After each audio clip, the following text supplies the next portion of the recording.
everybody. Welcome to the Good Stories Podcast. I'm glad you're here. I'm Jody, here with Steven, and this is our first two-parter. So we're kind of jumping in the middle on this one. But before we get going, I do still want to do our top 5 new download locations. We're international this time, brother. Singapore. That's so cool. Singapore. I've never been to Singapore. No, never near it. We should go. Well, it's a really long flight, though. Anyway, Singapore, Mission, Texas, Whittier, California, Sisney, Illinois, and Athlone, Ireland. Ireland. Excellent. I know. I looked up Athlone, which I'm probably saying wrong. I'm very sorry. It's like right in the middle of Ireland, smack dab in the middle. So thank you to all of our new listeners, new places listening, and I hope you enjoy it. But today, like I said, this is our first two-parter. So if you haven't listened to last week's, it's called Eye of the World, Part 1. This is a long book. It's a fun, action-filled book, but it is very long. So we split it up so that our energy was good. Yeah. But we're back for Part 2. And we're kind of hoping this can serve as a pattern to some of the more ambitious books we'd like to do in the future. There are some books that are just far too long to take in one go, but they are too good to not talk about. And I think this one fits that category. Yeah, so highly recommend, if you haven't listened to last week's episode, go do that first, because it sets the whole plot and storyline for what we're going to talk about today. So this is Part 2, The Eye of the World, the first of the Wheel of Time books by Robert Jordan. And we started with our team of characters fracturing in a creepy place called Shadar Logoth with enemies all around. And in so many ways, when I read it for the first time and thought, oh, now this is getting interesting. Because up to this point, there's been sort of the farm boys. They haven't really done much. They've been tagging along as Lan and Moraine drive them forward away from the eyes of the Dark One. But now they are broken up and they are on their own. And we start to learn about what's special about each of these characters. And they kind of figure it out, too. There's a lot about themselves they didn't know before. Exactly.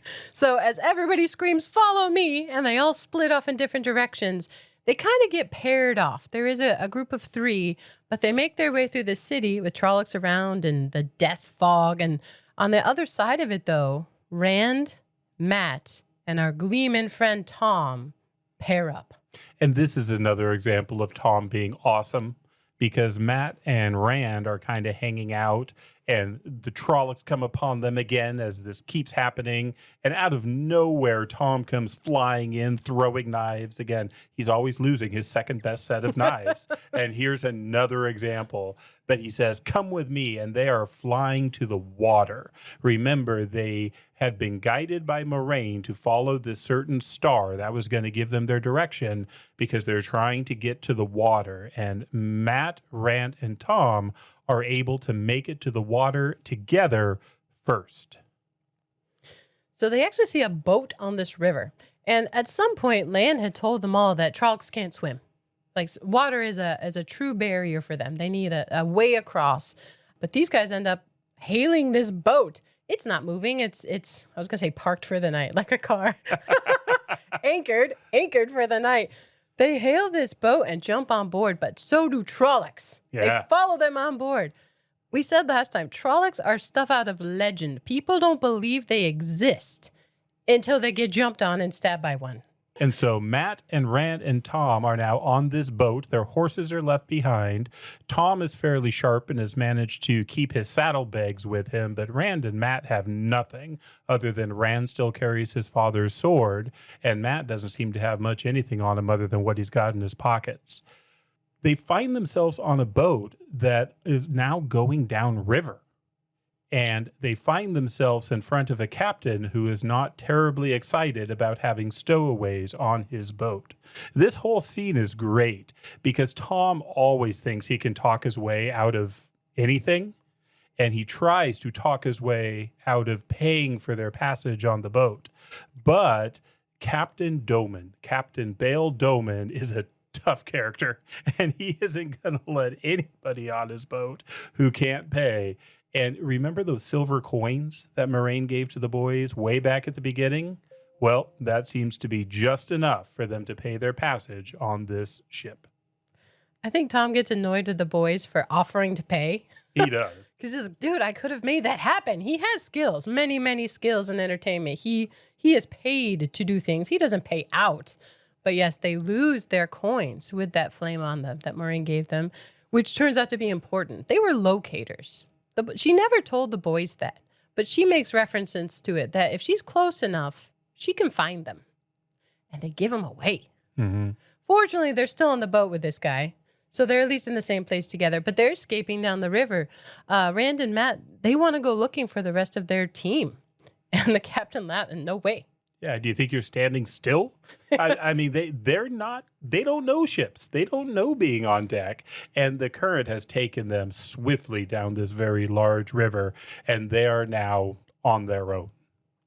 This is where we start to jump around a little bit between these different groups.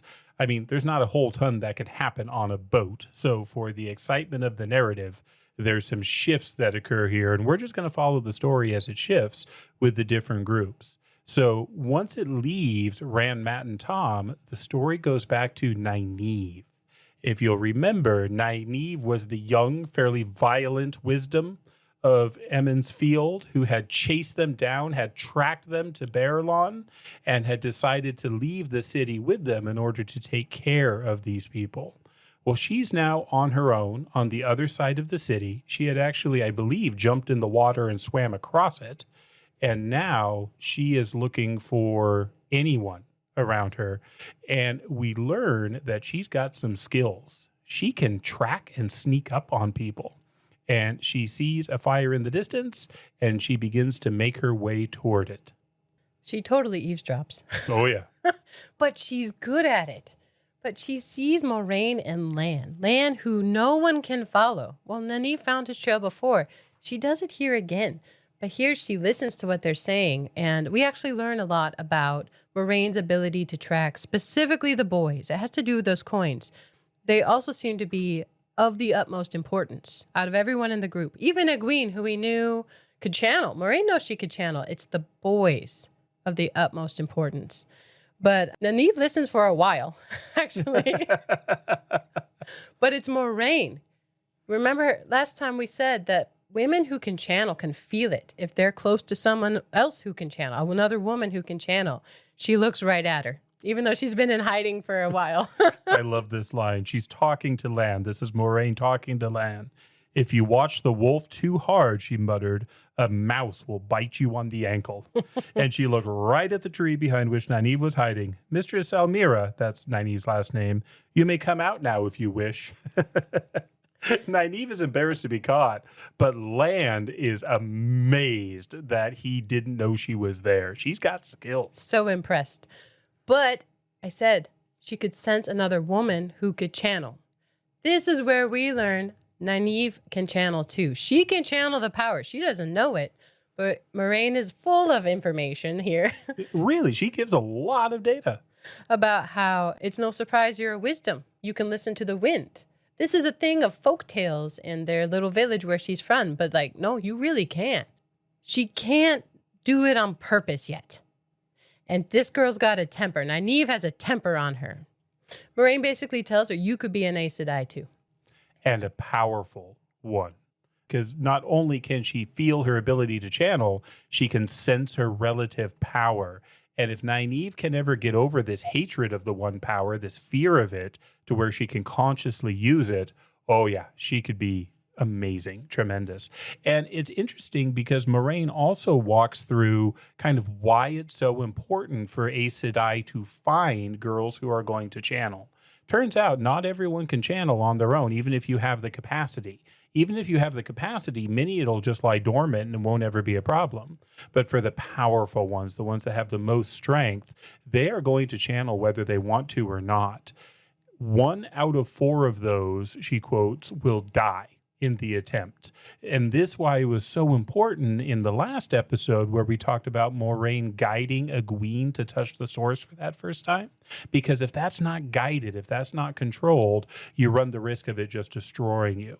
But we learn that some people can almost accidentally do it on their own and survive, and Nynaeve has. Nynaeve is skeptical this whole time. And she tells her, I don't want any more of your lies. But I like this line. Moraine's trying to convince her and says, perhaps as much as 8 or 10 years ago. The age varies, but it always comes young. There was something you wanted more than anything else in the world, something you needed, and you got it. And she gives her examples. And she describes how this thing happens where when you get it, it's great. It's surprising and shocking. But then a few days later, you get sick, really sick. It's this horrible fever, takes you down for the day, but then you're better immediately. It's this strange passing sickness. And Nynaeve thinks back like, oh, that happened. She has her example. She saved someone. And Moraine can even be a bit more specific because she tells her, I think I can explain how this happened. You healed somebody miraculously. And she says it was either Perrin or Egwene. Because apparently when you heal somebody with the one power, that forms a bond. And so there was a reason why Nynaeve could track them directly to the inn in Baerlon. And Egwene and Perrin were the only two that were in the inn at the time. And so Moraine knows this. And Nynaeve is brusque, she's stern, she's harsh, but she is honest. And she does admit, yeah, it was Egwene. I thought she was going to die. And she describes how there are these times where people that should die don't. And she doesn't understand why. There's this power she has that kind of comes out of nowhere. And she now believes, but she hates that she believes because she still fears and hates the one power. So here's where Nynaeve learns about those coins. And she wants to save them all. And what about Egwene? How selfish of you. You didn't even think of her. And Moraine is always calm. Yeah. It's like her superpower. She is calm no matter what. And in essence, she says, I have to do what I can do first. She knows that 2 of the boys are close together and there's one separate. And so we're going to go for the 2 first. And the 2 that are close together have lost their coins. So she sensed that. So she could follow them until then. But she also knew that they were heading down the river because she knew direction. She knows that she can follow the other boy. She doesn't know who it is, but the other boy still has his coin. And so she knows she can always go back and follow him. But she has a direction of the 2 that lost their coins. And so that's where they're going to go. They're going to go down the river towards a city called Whitebridge. So we have Rand, Matt, and Tom heading down the river on a boat. And here we now have Moraine, Lan, her warder, and Nynaeve, who hates being with Moraine. But she is on board to find her people. Mm-hmm. And they, too, are going to head downriver by horse. So they're going a little bit slower. She also kind of likes the idea of keeping an eye on the Aes Sedai. It's sort of a keep your enemies close sort of thing. We're not going to go over all the conversations and stuff, but there's this funny back and forth between Moraine and Nynaeve. Like you say, Nynaeve's whole thing is she gets angry all the time, and Moraine's whole thing is that she's calm all the time, and so it's a fun juxtaposition. Infuriating. And then you have Lan that just seems to be giggling quietly. Quietly. He's stern. He doesn't let it out, but he seems to be enjoying immensely the interaction between the 2 women. He's giggling internally. So they head off together, and that leaves Perrin and Egwene. And Perrin, too, had crossed the river. He actually finds Egwene doing pretty well. Yeah, there's a fire going. She lit a fire, and he's, hadn't slept all night. He's rough. He has no food. She's got her stuff still. She's doing okay. She also has Bella. Bella is a recurring character that I love deeply, and that little pony is hanging out with Egwene. There's also more sayings and phrases, because I always like them.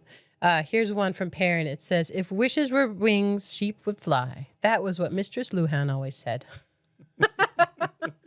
Now, this chapter gets into the mind of Perrin. We described him last week as massive, yoked. He's incredibly strong, but gentle and always worried he's going to hurt somebody, always very cautious and slow.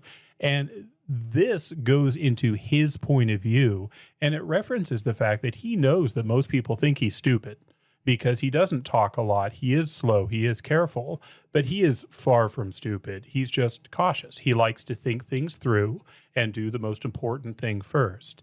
And here he finds himself in a situation where he's kind of stuck in a leadership role, or at least in a protector role. and he has to figure out what to do. And it is really well described, him kind of fumbling and coming to terms with sort of leadership. Not to mention just talking with a girl on his own is a bit of a challenge for him. But eventually they have to decide where they're going to go. They don't know where anyone else is. They're just on their own. And what they decide to do is to go to that big city of Camlin.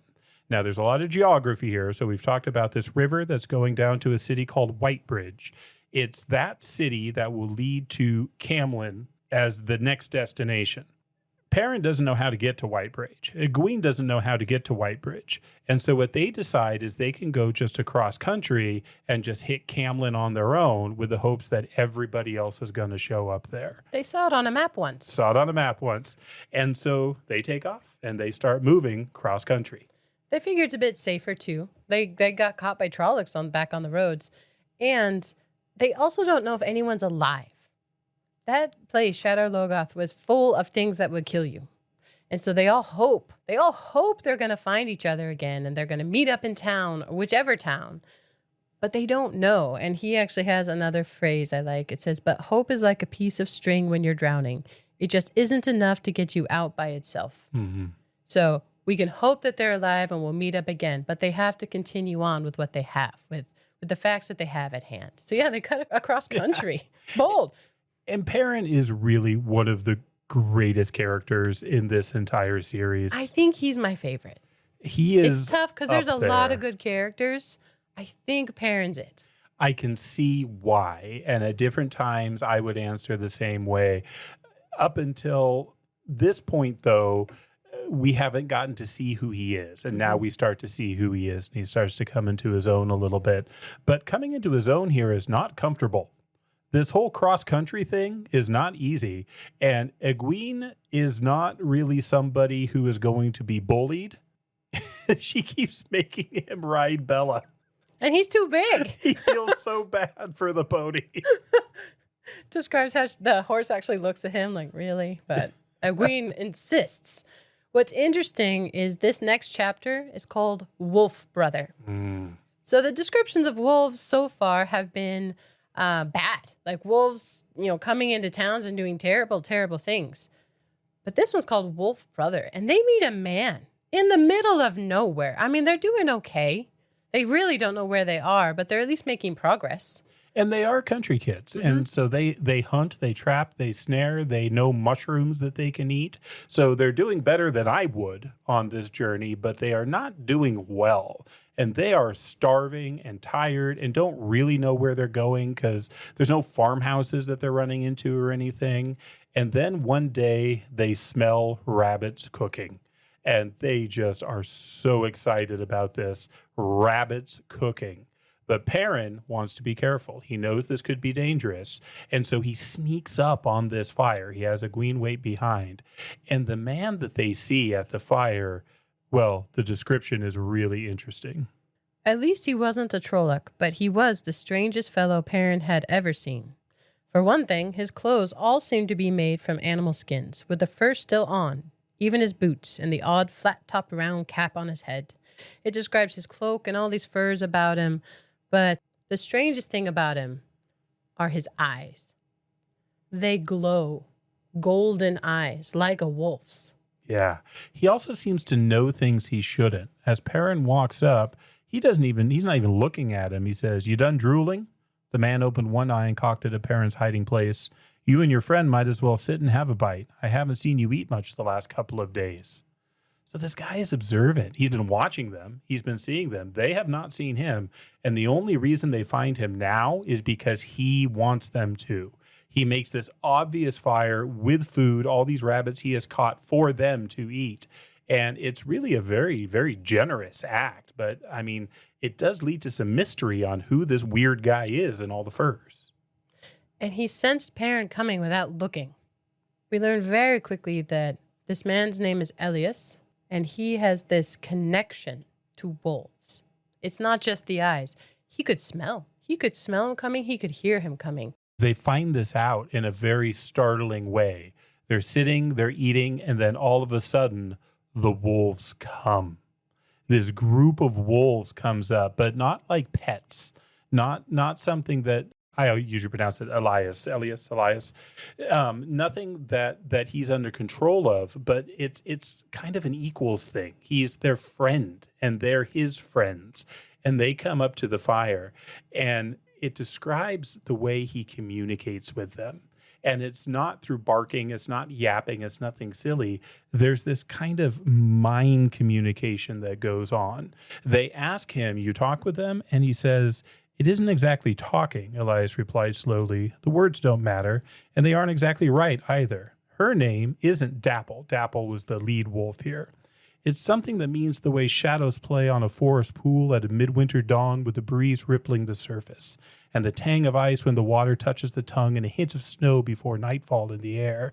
But that isn't quite it either. You can't say it in words. It's more of a feeling. That's the way wolves talk." And we learn the names of some of these others, so Burn, Hopper, and Wind. And again, though, those aren't really their names. Their names are actually this sensation, this picture that Elias can share with them almost telepathically. But for our convenience, that gets boiled down into one word like Dapple or Burn. Yeah, Elias does laugh at Perrin and Egwene, like, "You were never going to get to Camelin. You were way off." But they were so innocent and just struggling that he took pity on them. And this conversation is great because both Perrin and Egwene are trying to be polite, but they're like, "Is he crazy?" There's wolves right next there. to them. Bella is not cool with the wolves. No, she's not dumb. But Elias says that they found out. The wolves found out. I didn't know. Not at first. That's always the way of it. I understand. The wolves find you, not you them. And then later on, he says, "Yeah, that happens sometimes. He can do it," gesturing at Perrin. Yeah. The wolves say Perrin can talk to them too. In my mind, there's a very awkward silence after. Yes. What? Yeah, he is not comfortable with this fact. And Egwene and Perrin have both decided early on that they needed to have a story about why they're out on their own, what they're doing. And so they came up with one that they could tell. And they had practiced it and rehearsed it. And so this is what they tell to him when he says, "What are you doing here?" But interestingly, he doesn't believe a word of it. But it's more than that. The wolf and the wolf power allows you to smell things like truth. And so Egwene says, "Well, we can just go away somewhere else if you're not happy with us." And I love Elias's response. "Ordinarily, I would, girl, but right now I want to know about the Trollocs and the Half-Men." He knows. He can read the fact that they've had issues with Trollocs and Half-Men in their minds. Elias went on in a conversational tone. "Dapple says she smelled Half-Men and Trollocs in your minds while you were telling that fool story. They all did. You're mixed up with Trollocs somehow, and the Eyeless. Wolves hate Trollocs and Half-Men worse than wildfire, worse than anything, and so do I." So they are in trouble now because they have been lying to him about their story, and he thinks they're mixed up with this darkness. But it's here they tell the truth, and that helps a lot. If someone can tell you're lying, it's good advice just to tell the truth. Elias, in essence, he says that he'll help them. He's going to go with them. He's going to see them safely on. I think in large part because Perrin has this ability he doesn't even know about yet. Right. We do learn a little bit about Elias's story. I don't think we described gentling last time. No, I don't think we did, and that's probably worthwhile. So as a reminder, the magic system in this world has to do with the one power. The one power occurs in a male version and a female version, Saidin and Saidar. The female version can be safely used, but the male version has been tainted by the Dark Lord, and so any males who use the one power are going to go insane, and they're going to do a lot of harm. Because of this, there are female channelers who have dedicated themselves to the safety of the world to make sure that men don't do this. Last week, we talked about the false dragon Logain, how he could channel, and how Aes Sedai were being sent to try and catch him and deal with him. The way they deal with a male channeler is to do something called gentling. They're all about euphemisms in this. Gentling is an act of the power, so basically a magical act to cut off these men from the true source so that they can never channel again.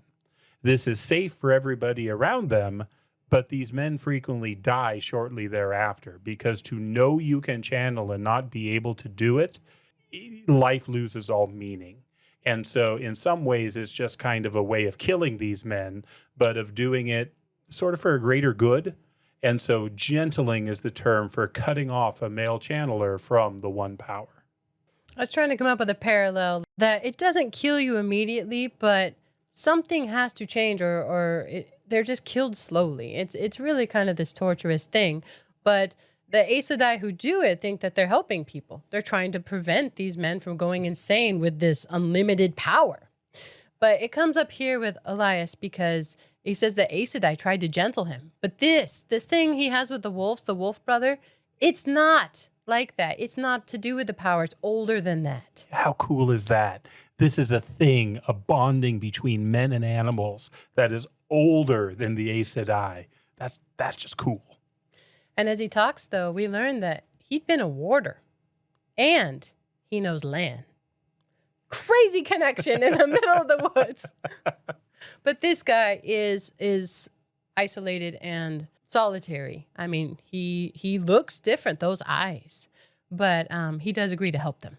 Yeah. And actually, it is interesting the way this is worded because Robert Jordan does such a great job with this. It's not actually Elias that agrees to help them. It's Dapple. Dapple is the she-wolf who runs this pack. But there's disagreement within the pack. Burn, one of the other wolves, does not want to help them. And there's this confrontation between Dapple and Burn. And eventually, Burn leaves and walks away. And Elias can see him going away. But Elias follows Dapple. The other wolves follow Dapple. And they're going to help these two youths. But then, this is one of the first connections we have with Perrin. Perrin sat wrapped in his own silence. He could feel Burn leaving. And the scarred male was not the only one. A dozen others, all young males, loped after him. He wanted to believe it was all Elias playing on his imagination, but he could not. Just before the departing wolves faded from his mind, he felt a thought he knew came from Burn, as sharp and clear as if it were his own thought. Hatred. Hatred and the taste of blood. Perrin is being touched by the minds of the wolves and can read into them now. Doesn't want to, and certainly doesn't like admitting it, but it's going to happen. So like we said, we jump stories here now that the group is fractured. It goes from different perspectives back to back to back. So here we're back to Rand. Rand and Matt, they actually get lessons from Tom on this boat. Yeah, the way he pitches what they're doing is that these are these idiot young, village lads that he is taking under his wing to train them as gleemen. So these are now apprentice gleemen. Turns out they've got some skills. Matt, pretty strong juggler. Rand can do a little bit on the flute. He's learning. All the while, though, these boys keep having these nightmares. Okay, we mentioned them in the last episode, and this is a recurring thing that even in their sleep, they don't get rest. And the book is called The Eye of the World. We're more than halfway through and haven't mentioned the eye of the world. Nobody in this story knows what that means yet. It's funny it's the title because you actually don't even know about it until the end. But the bad guy, Balsamon, in these dreams, they're always terrifying. They're always running from him. He will frequently say, the eye of the world will not serve you. That's not the main thing the boys ever take from these dreams because they're terrifying. He is scary. But they stick out to me. What's the eye of the world? Still don't know. Yeah, the dreams keep coming. And then other weird things keep happening. I mean, Rand especially will have these kind of fits where he goes a little nuts. Like with the white cloaks last time? Yeah. Yeah, there's one that happens on the boat where he's standing up in the rigging. Now, it looks kind of cool and impressive, but it is idiotic. He is standing up on this rigging with no support, and he notices everyone is kind of looking and pointing at him and freaking out.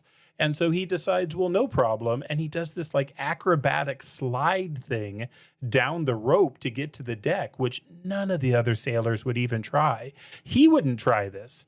But again, his brain isn't working quite right.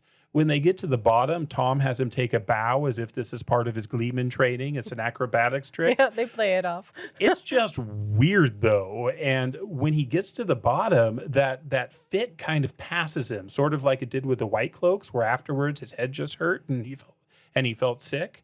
He looks up at where he was and thinks about what he did, and he just felt sick. And so that's an important scene, but even more important is what he notices when he gets down to the bottom of the rope and he sees Matt. Matt's sitting on his own, which is hard to do in a boat. It's not a big boat. But he's holding something. He's holding a dagger. A curved dagger with a gold scabbard worked in strange symbols. Fine gold wire wrapped the hilt, which was capped by a ruby as big as Rand's thumbnail, and the quillions were golden scaled serpents bearing their fangs. Rand doesn't know where this dagger came from. Where did this come from? This dagger, Matt pulled out from Shadar Logoth. This instantly becomes terrifying because, as we recall Moraine's story last week, that Mordith, that guy they found in the ruined city, was trying to look for somebody to bring a piece of that city out.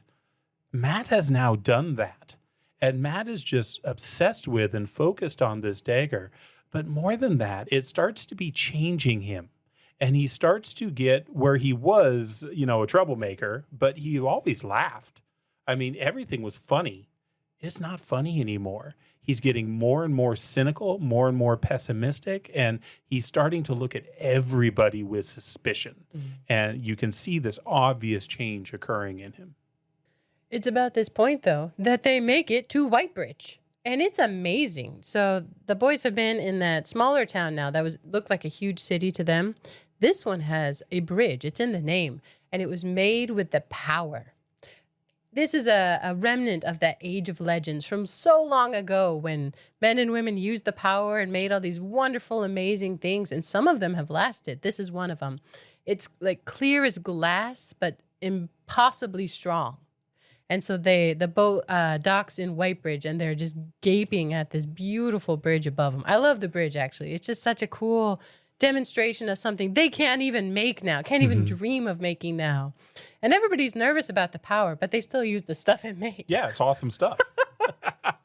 Well, and some people have kind of a love for it. We haven't talked much about Captain Doman, but one of the joys of rereading this book as many times as I have and knowing all the ones that come up is that all these characters that just pop in for a moment in this story, many of them play very important roles down the road. So it's like meeting these friends that I know well, but just in the beginning and just getting a glimpse of them. So the one thing I will say about Doman is that he is a good ship captain. He is strong, he is smart, he is a forceful personality, and he has been driving this ship very hard, but he knows he's been doing that, and he knows that part of the reason he could do that is because Tom has been on board. Tom, as a gleeman, has been entertaining his sailors, has been decreasing their stress. And so Doman tries to get Tom and the others to stay on board for further journeys. But more than that, he describes why he does what he does. He describes all these things he's seen in his travels, right? This giant metal building that nobody knows what it is and has no door. He describes on out in the islands of the sea people this giant statue with a crystal globe in her hand that's kind of half buried. He describes this spike out in the middle of the mountain somewhere where if any man or beast gets within a certain distance, they just die. He talks about all these things he's seen, and that's why he travels. He loves the stories. He loves the experience of what he can find. Trading, he's good at it. He's a good sea trader, but that's just what lets him do what he wants to do. And so he's really cool. I think he's kind of fond of these boys for that reason. Like, of course they're out adventuring. Why wouldn't they want to go see all these things? You wouldn't want to go home. Yeah. There's so much cool stuff to see out there in the big world. I like that he tries to pay them back. He took their money for their trip down river. He charged them a lot, right? He took their coins, but he gives it back to them, which is just super decent. He's a very decent guy. Mm-hmm. Yeah.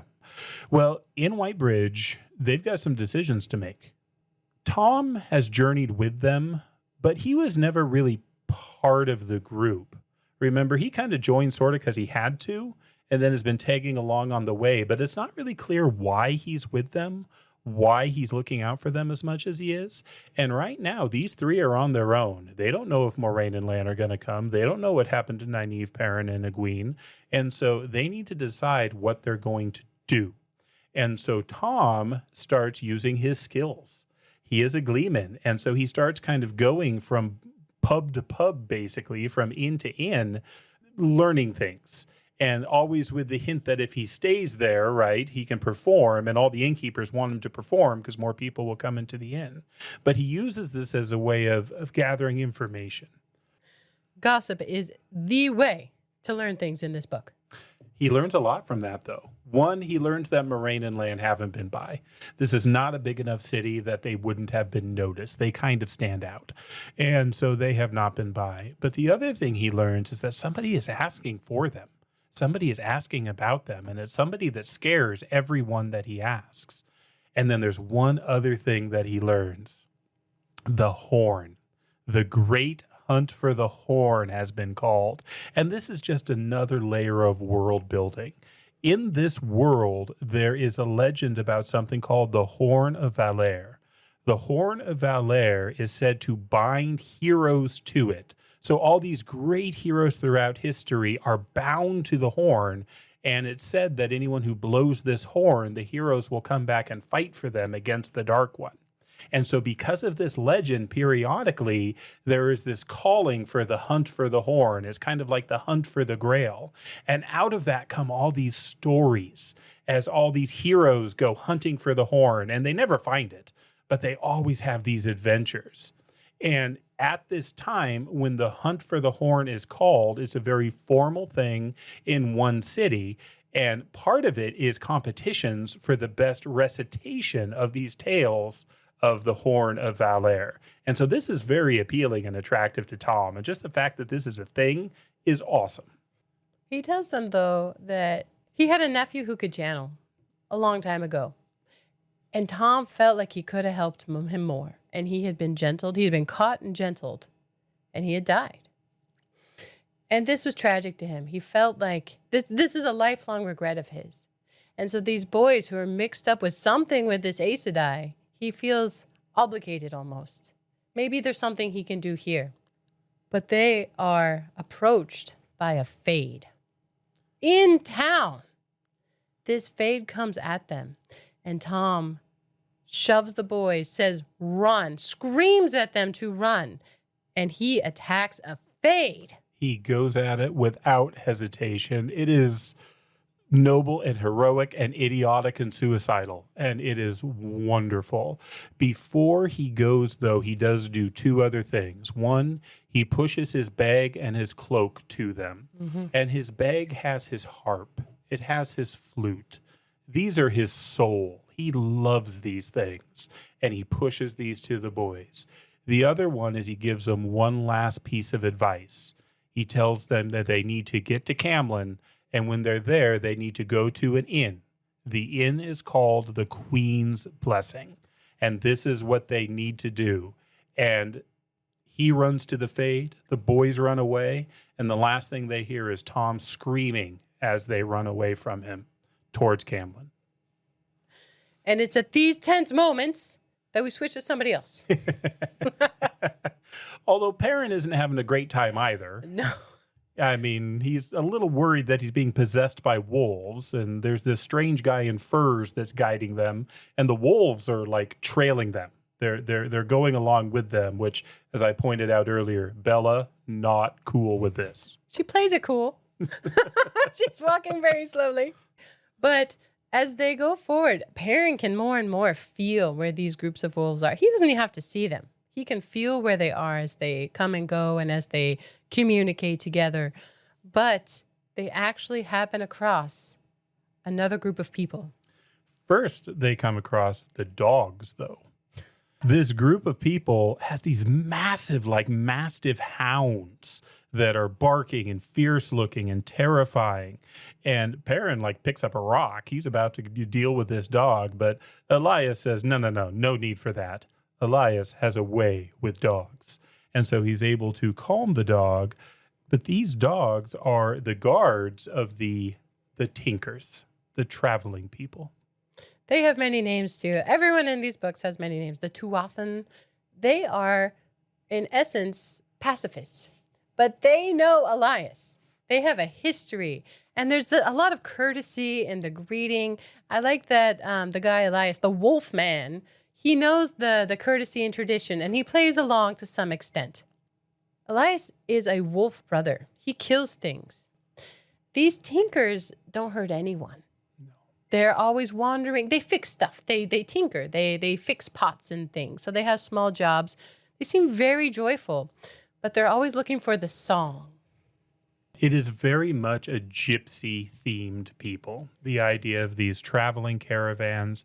And I do love the formality. So when this guy steps forward to this, scary wolf man, he says, "You are welcome to our fires. Do you know the song?" And this has the appearance of a ritual. And like you say, Elias knows the answers. Elias bowed in the same way, both hands pressed to his chest. "Your welcome warms my spirit, Mahdi, as your fires warm the flesh, but I do not know the song." "Then we seek still," the gray-haired man intoned. "As it was, so it shall be, if we but remember, seek, and find." There's this greeting and this whole concept of the song. And yeah, the pacifist component of this is wonderful because Perrin points to the dogs and says, "Well, are you really that pacifist? Because that was mean looking." And they say, "Oh, no, they're all bluff because they all follow the way of the leaf." And so the way they describe their pacifism is through this concept of the way of the leaf. And Egwene seems to find it somewhat attractive. Perrin finds it attractive. Elias has no business with it whatsoever, but they feed him well. And so they hang out with the tinkers here in their journey. I would say Perrin is conflicted. That's often the way for Perrin because he does appreciate the way of the leaf and the ease with which they move around and enjoy things, and they're not there to push their ways on anyone or absorb anyone else's ways. They're floating like a leaf. But he also carries that axe. Perrin has an axe. It's always described as just this mean, cruel-looking weapon. He's prepared to defend himself. And the tinkers always eye his axe, but they don't say anything. They're far polite. Yeah, they're very polite. And when Perrin is having this discussion with them, he does point out, and I think this is something that all true pacifists need to come to terms with. To really be a pacifist, you have to not only be okay with yourself being harmed, killed, you have to be content with the others around you being harmed and killed too. And Perrin can't take that step. I mean, even if he's willing to let himself he wouldn't let Egwene be hurt if he had the power to stop it. And so this is a fundamental difference between the worldview of the Tinkers and Perrin, and certainly of Elias. As they spend time with the Tinkers, it's funny, Elias, he'd been in a really big hurry before, like pushing them to go further every day to make good progress. But with the Tinkers, he slows down and he's like, "Nope, I'll know the time." There's this feeling or something that he's looking for. And for that time, they travel very slowly. Egwene likes it because there's a cute boy. Aram. She doesn't take it seriously, but she dances a lot. Yeah, the Tinkers love to dance. They love music. They love dancing. And this causes some embarrassment for our friend Perrin. The girls like to dance and make him blush.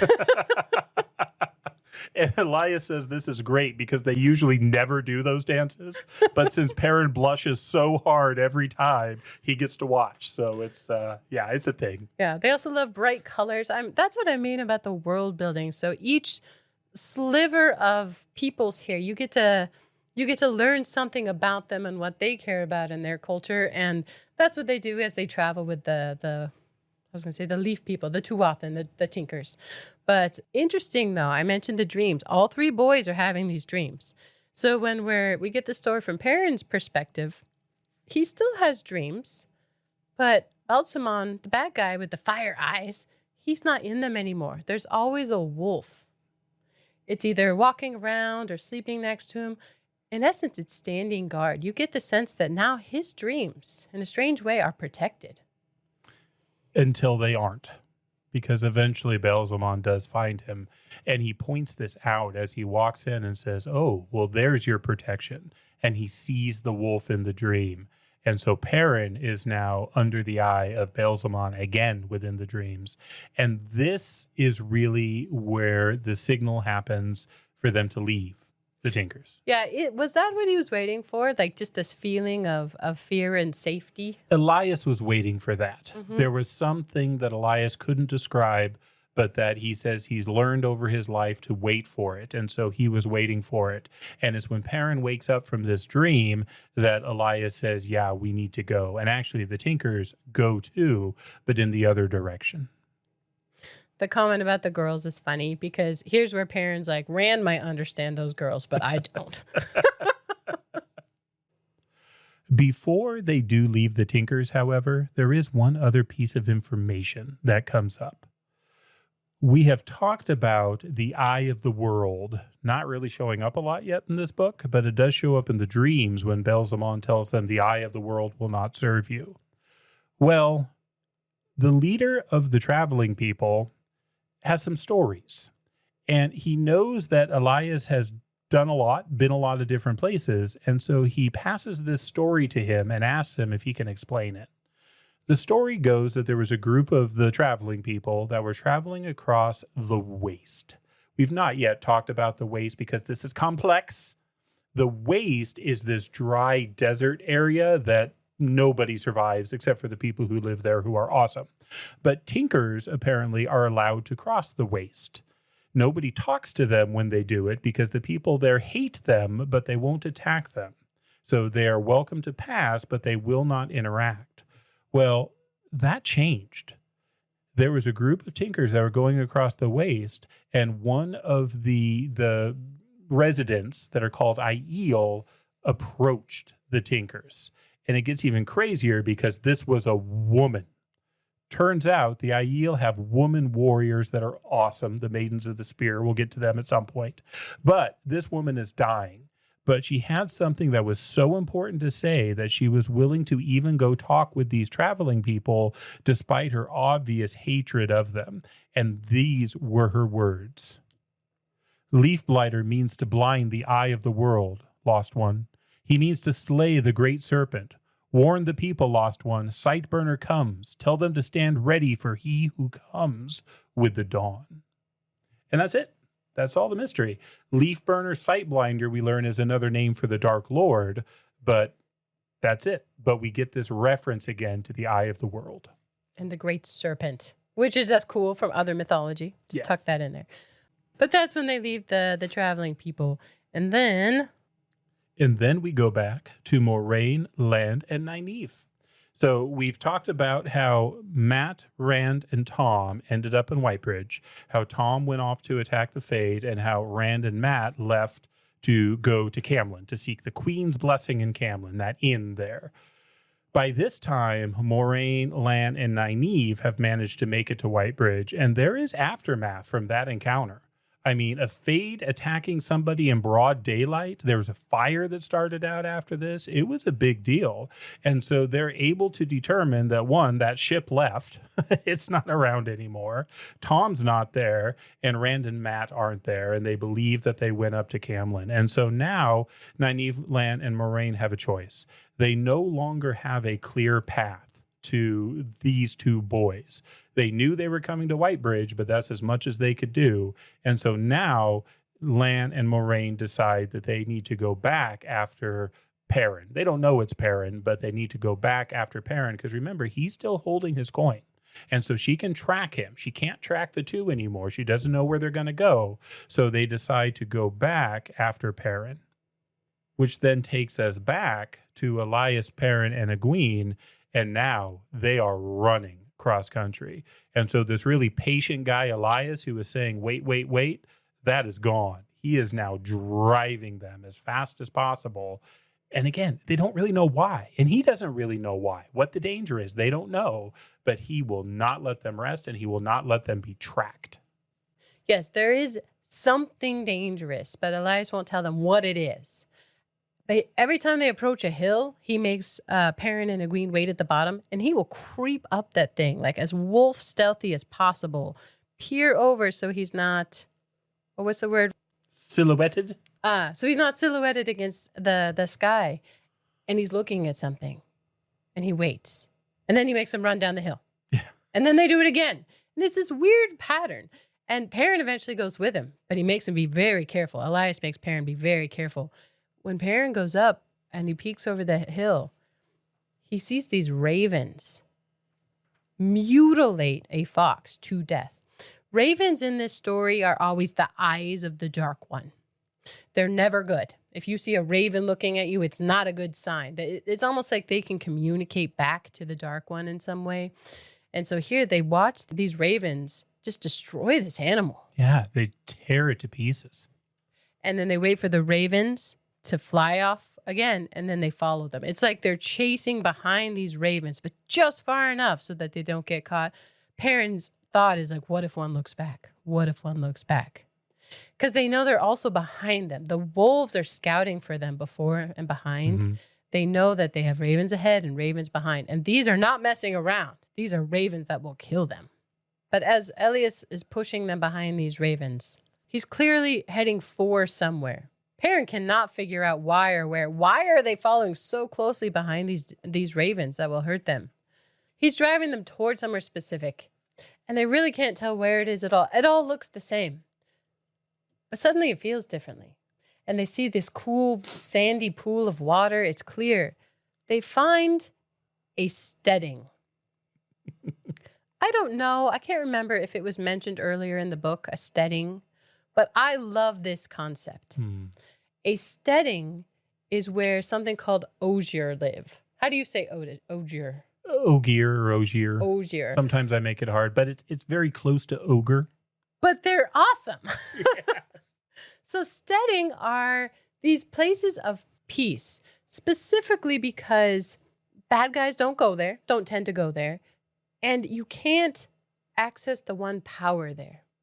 Perrin can't tell that, but Egwene can. Yeah. As soon as they go in, she's like, something's wrong. She gets uncomfortable. It's a little bit like gentling. We talked about how these gentled men who get cut off from the one power stop wanting to live. So somebody like Egwene, who's not very far in her training, but who has touched the one power, yeah, she does not like being within the steading at all. Yeah, she's like, what is this? I don't like it. And Elias laughs. He's like, it's a steading. You've never listened to stories? Of course, there hasn't been an ogier here in 3,000 odd years. Not since the breaking of the world. But it's the steading makes the ogier, not the ogier makes the steading. They're havens. They're places to hide. They can stay there for a while, but it's an imperfect protection. But here's at least a break. The ravens will not come here. Yeah, and particularly any servants of the Dark Lord. Now, there are bad people who aren't servants of the Dark Lord, but the ravens, who very clearly here are, will not pass into this. And so the wolves love it. Elias loves it. Perrin loves it. And it's a place for them to kind of camp and rest. But it gets even cooler. Again, his world building is just phenomenal because they camp up against this stone structure that takes him a little while to realize, oh, that's a statue, but like a massive statue, like Statue of Liberty sort of thing. And they're literally camped under the eye of the statue. Why is there a statue out in the middle of this park, in the middle of nowhere with nothing around it? And this is where we get our first reference, or one of the first references to Arthur Hawkwing. So this is the Arthur character of legend, and it's just so good. And he tells stories, and it's wonderful. Arthur Pendrag, Tanreal. It's very much a King Arthur legend. This man of legend, and Elias, when he's comfortable, tells some stories. Yeah. But it's interesting at this time because Perrin's just so happy to be there. And he's looking across this pond and he comments on something. And Egwene's like, I can't see that. How can you see that? It's full dark. Perrin's eyes have started to change. I think it's here they start to glow. He too is becoming a wolf brother. He hates it. He doesn't want this. And he doesn't want to tell Egwene that it's happening. But it is. It's pretty irrevocable for Perrin here. All of a sudden, though, Elias gets worked up. They had been so careful, but then they got to the steading. And now they've got a big fire going. They're talking loudly. They're making noise. But Elias is getting these messages from the wolves, and he gets warnings of danger.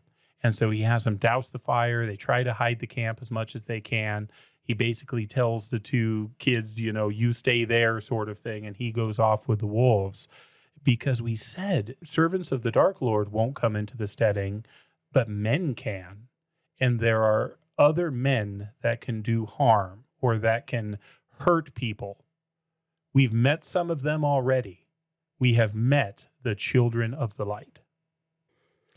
And the children of the light enter the steading, but they don't know that anybody's there. They're there for the water. It's dangerous out there. It's dangerous for them too, the ravens, and they need clean water, just like anybody else. And this is not a group of 3 or 4, that were walking around the town. This is a legion of the children. This is an armed camp. This is an army under the command of a commander of the children of the light, Joffrey Bornhold. They're not looking for Perrin and Egwene and Elias, but we also have learned these are not particularly kind people. And we also learned very quickly that they do not like wolves. I like that Perrin, he's using his eyesight in the dark, and him and Egwene take shelter with Bella in the hand of the statue, in the hand of King Arthur. I mean, the equivalent. And he's like, maybe some justice, a vestige of justice will remain here. Arthur is the good judge. Very good. But Elias goes off with the wolves. He's hunting on the outskirts. But the children are suspicious of everything. And they find that someone had been there recently, so they go looking. They know somebody's up there in the statue. They call them down. And a wolf comes to defend Perrin, to help. And Perrin, it says his eyes glaze over with the messaging because this is in his brain now. And the wolf, as it is trying to defend Perrin, is killed by the children.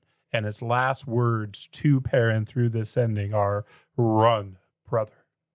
Perrin loses it.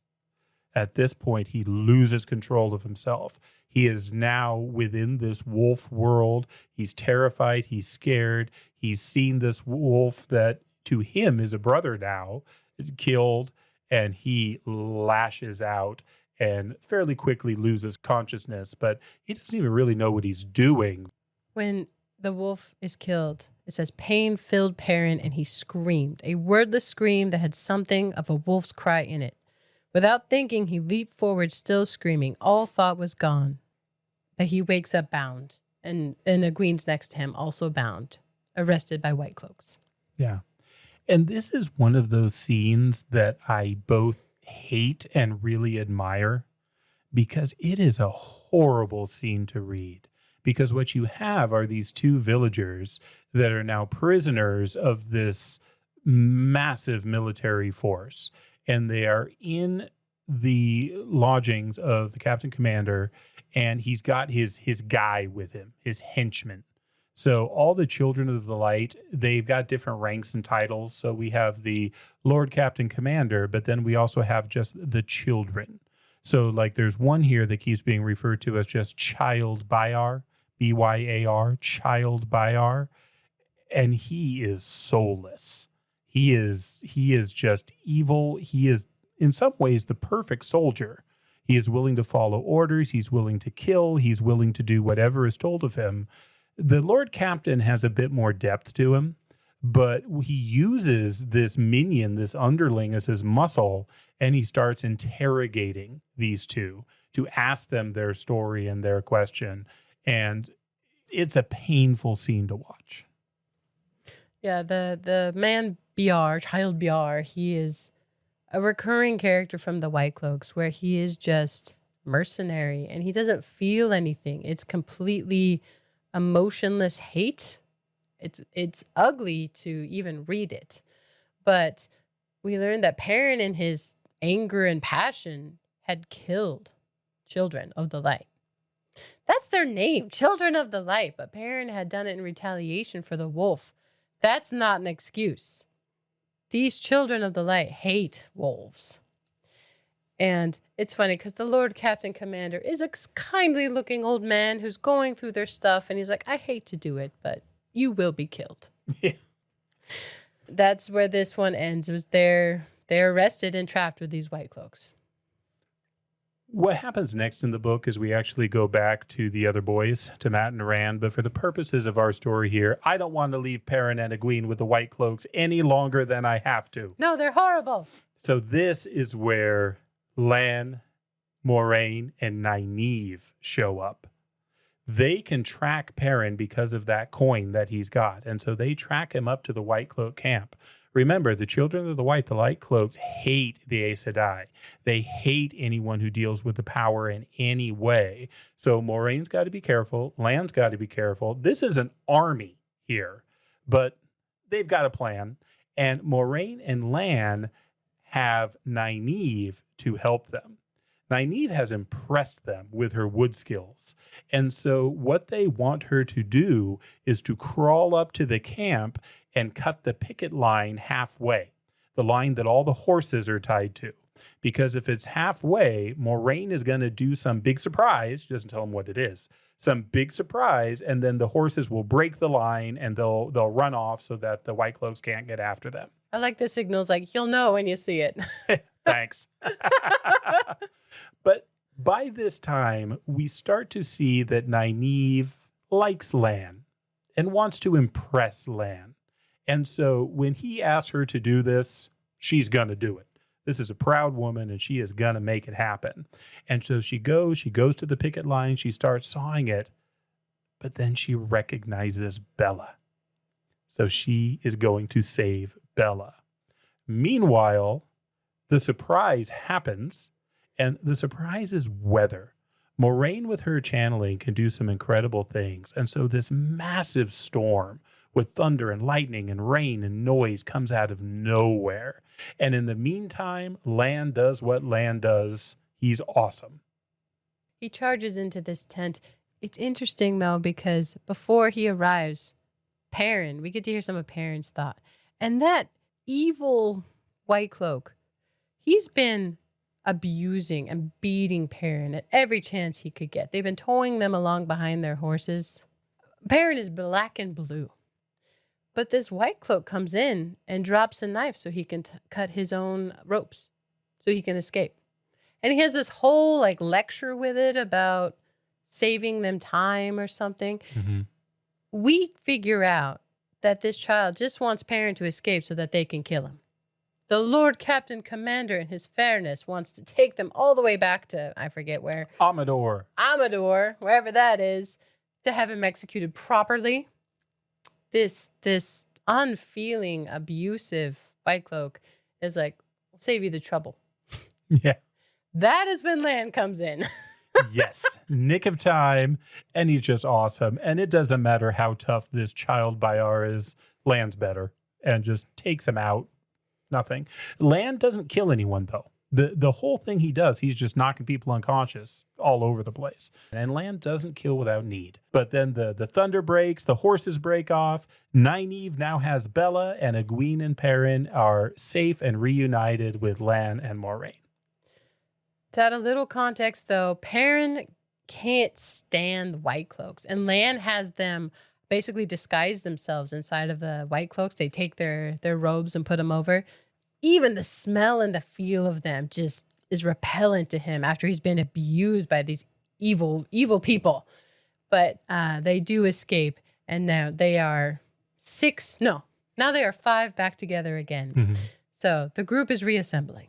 And their plan is to go to Camlin. Camlin is, again, the big city.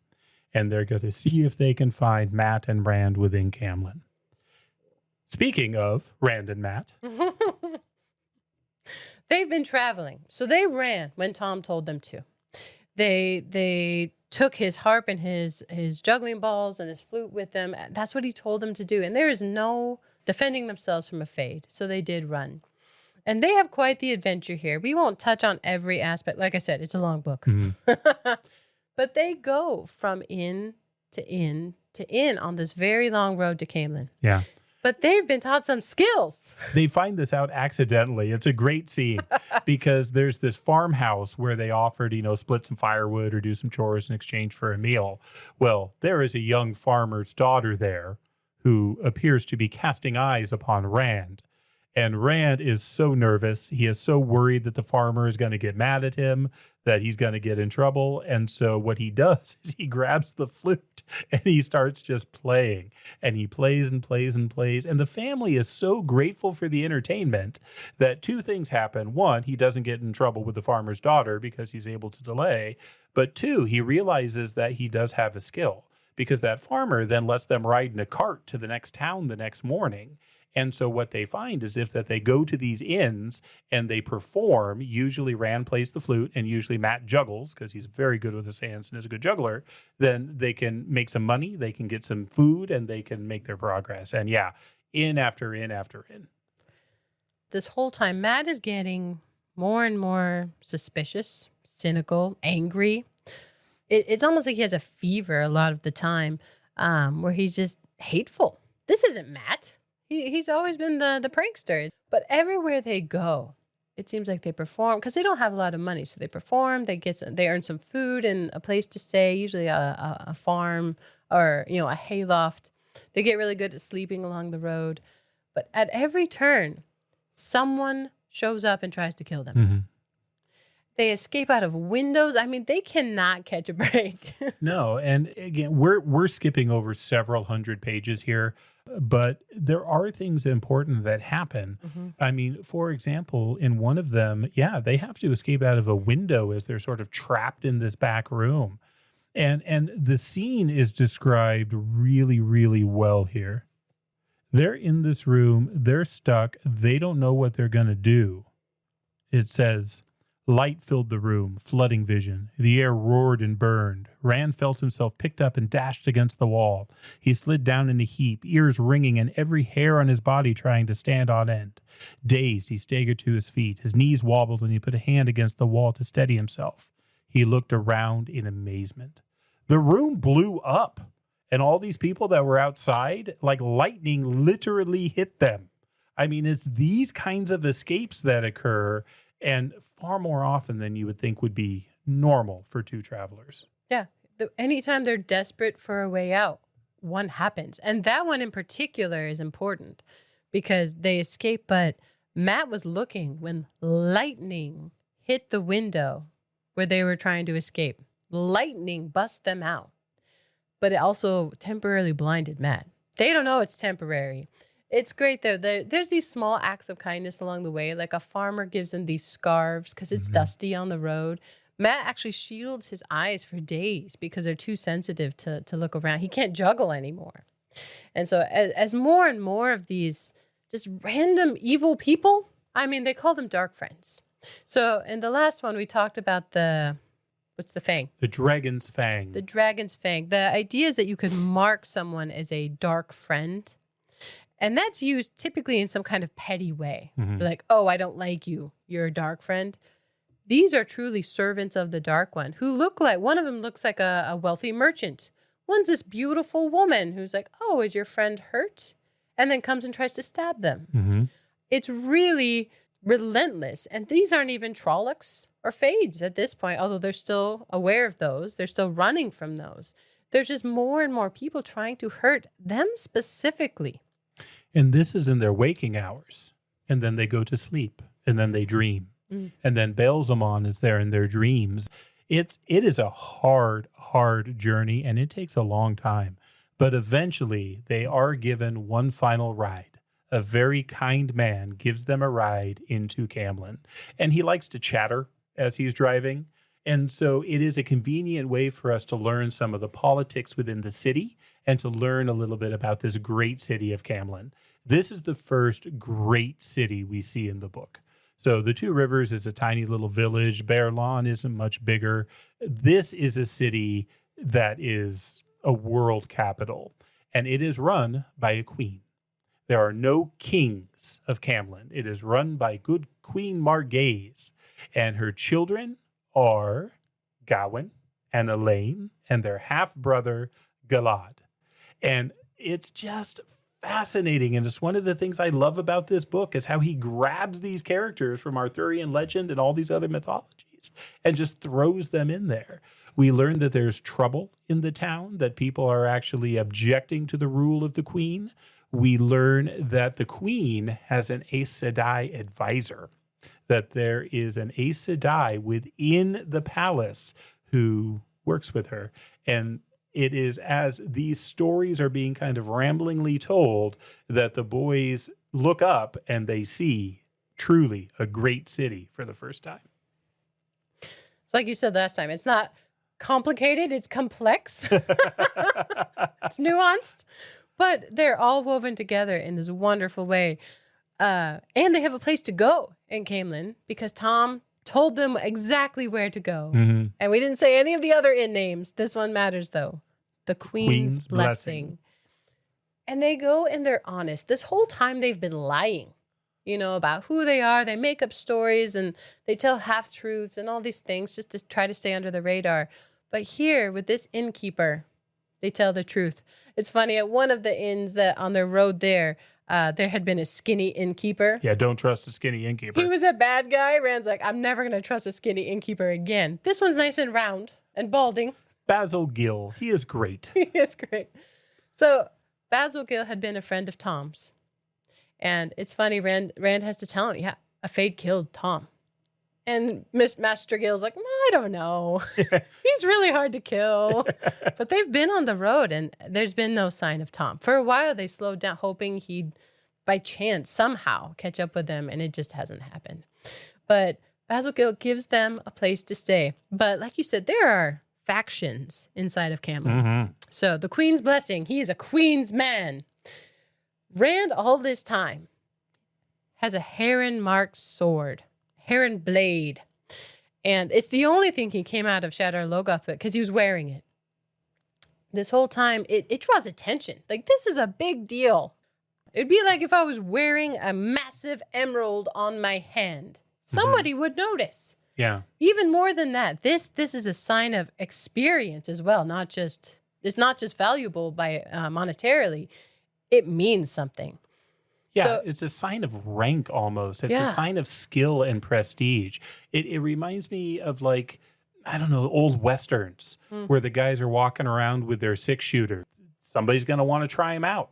How many marks on the gun or whatever. Yeah, so in this town, though, when they get there, Rand's a little bit encouraged because he doesn't want to attract attention. But people seem to wear these wrappings around their swords, around the hilt. It's either red or white. And the red's cheaper, and they don't have very much money. So he wraps his sword in these red wrappings to blend in.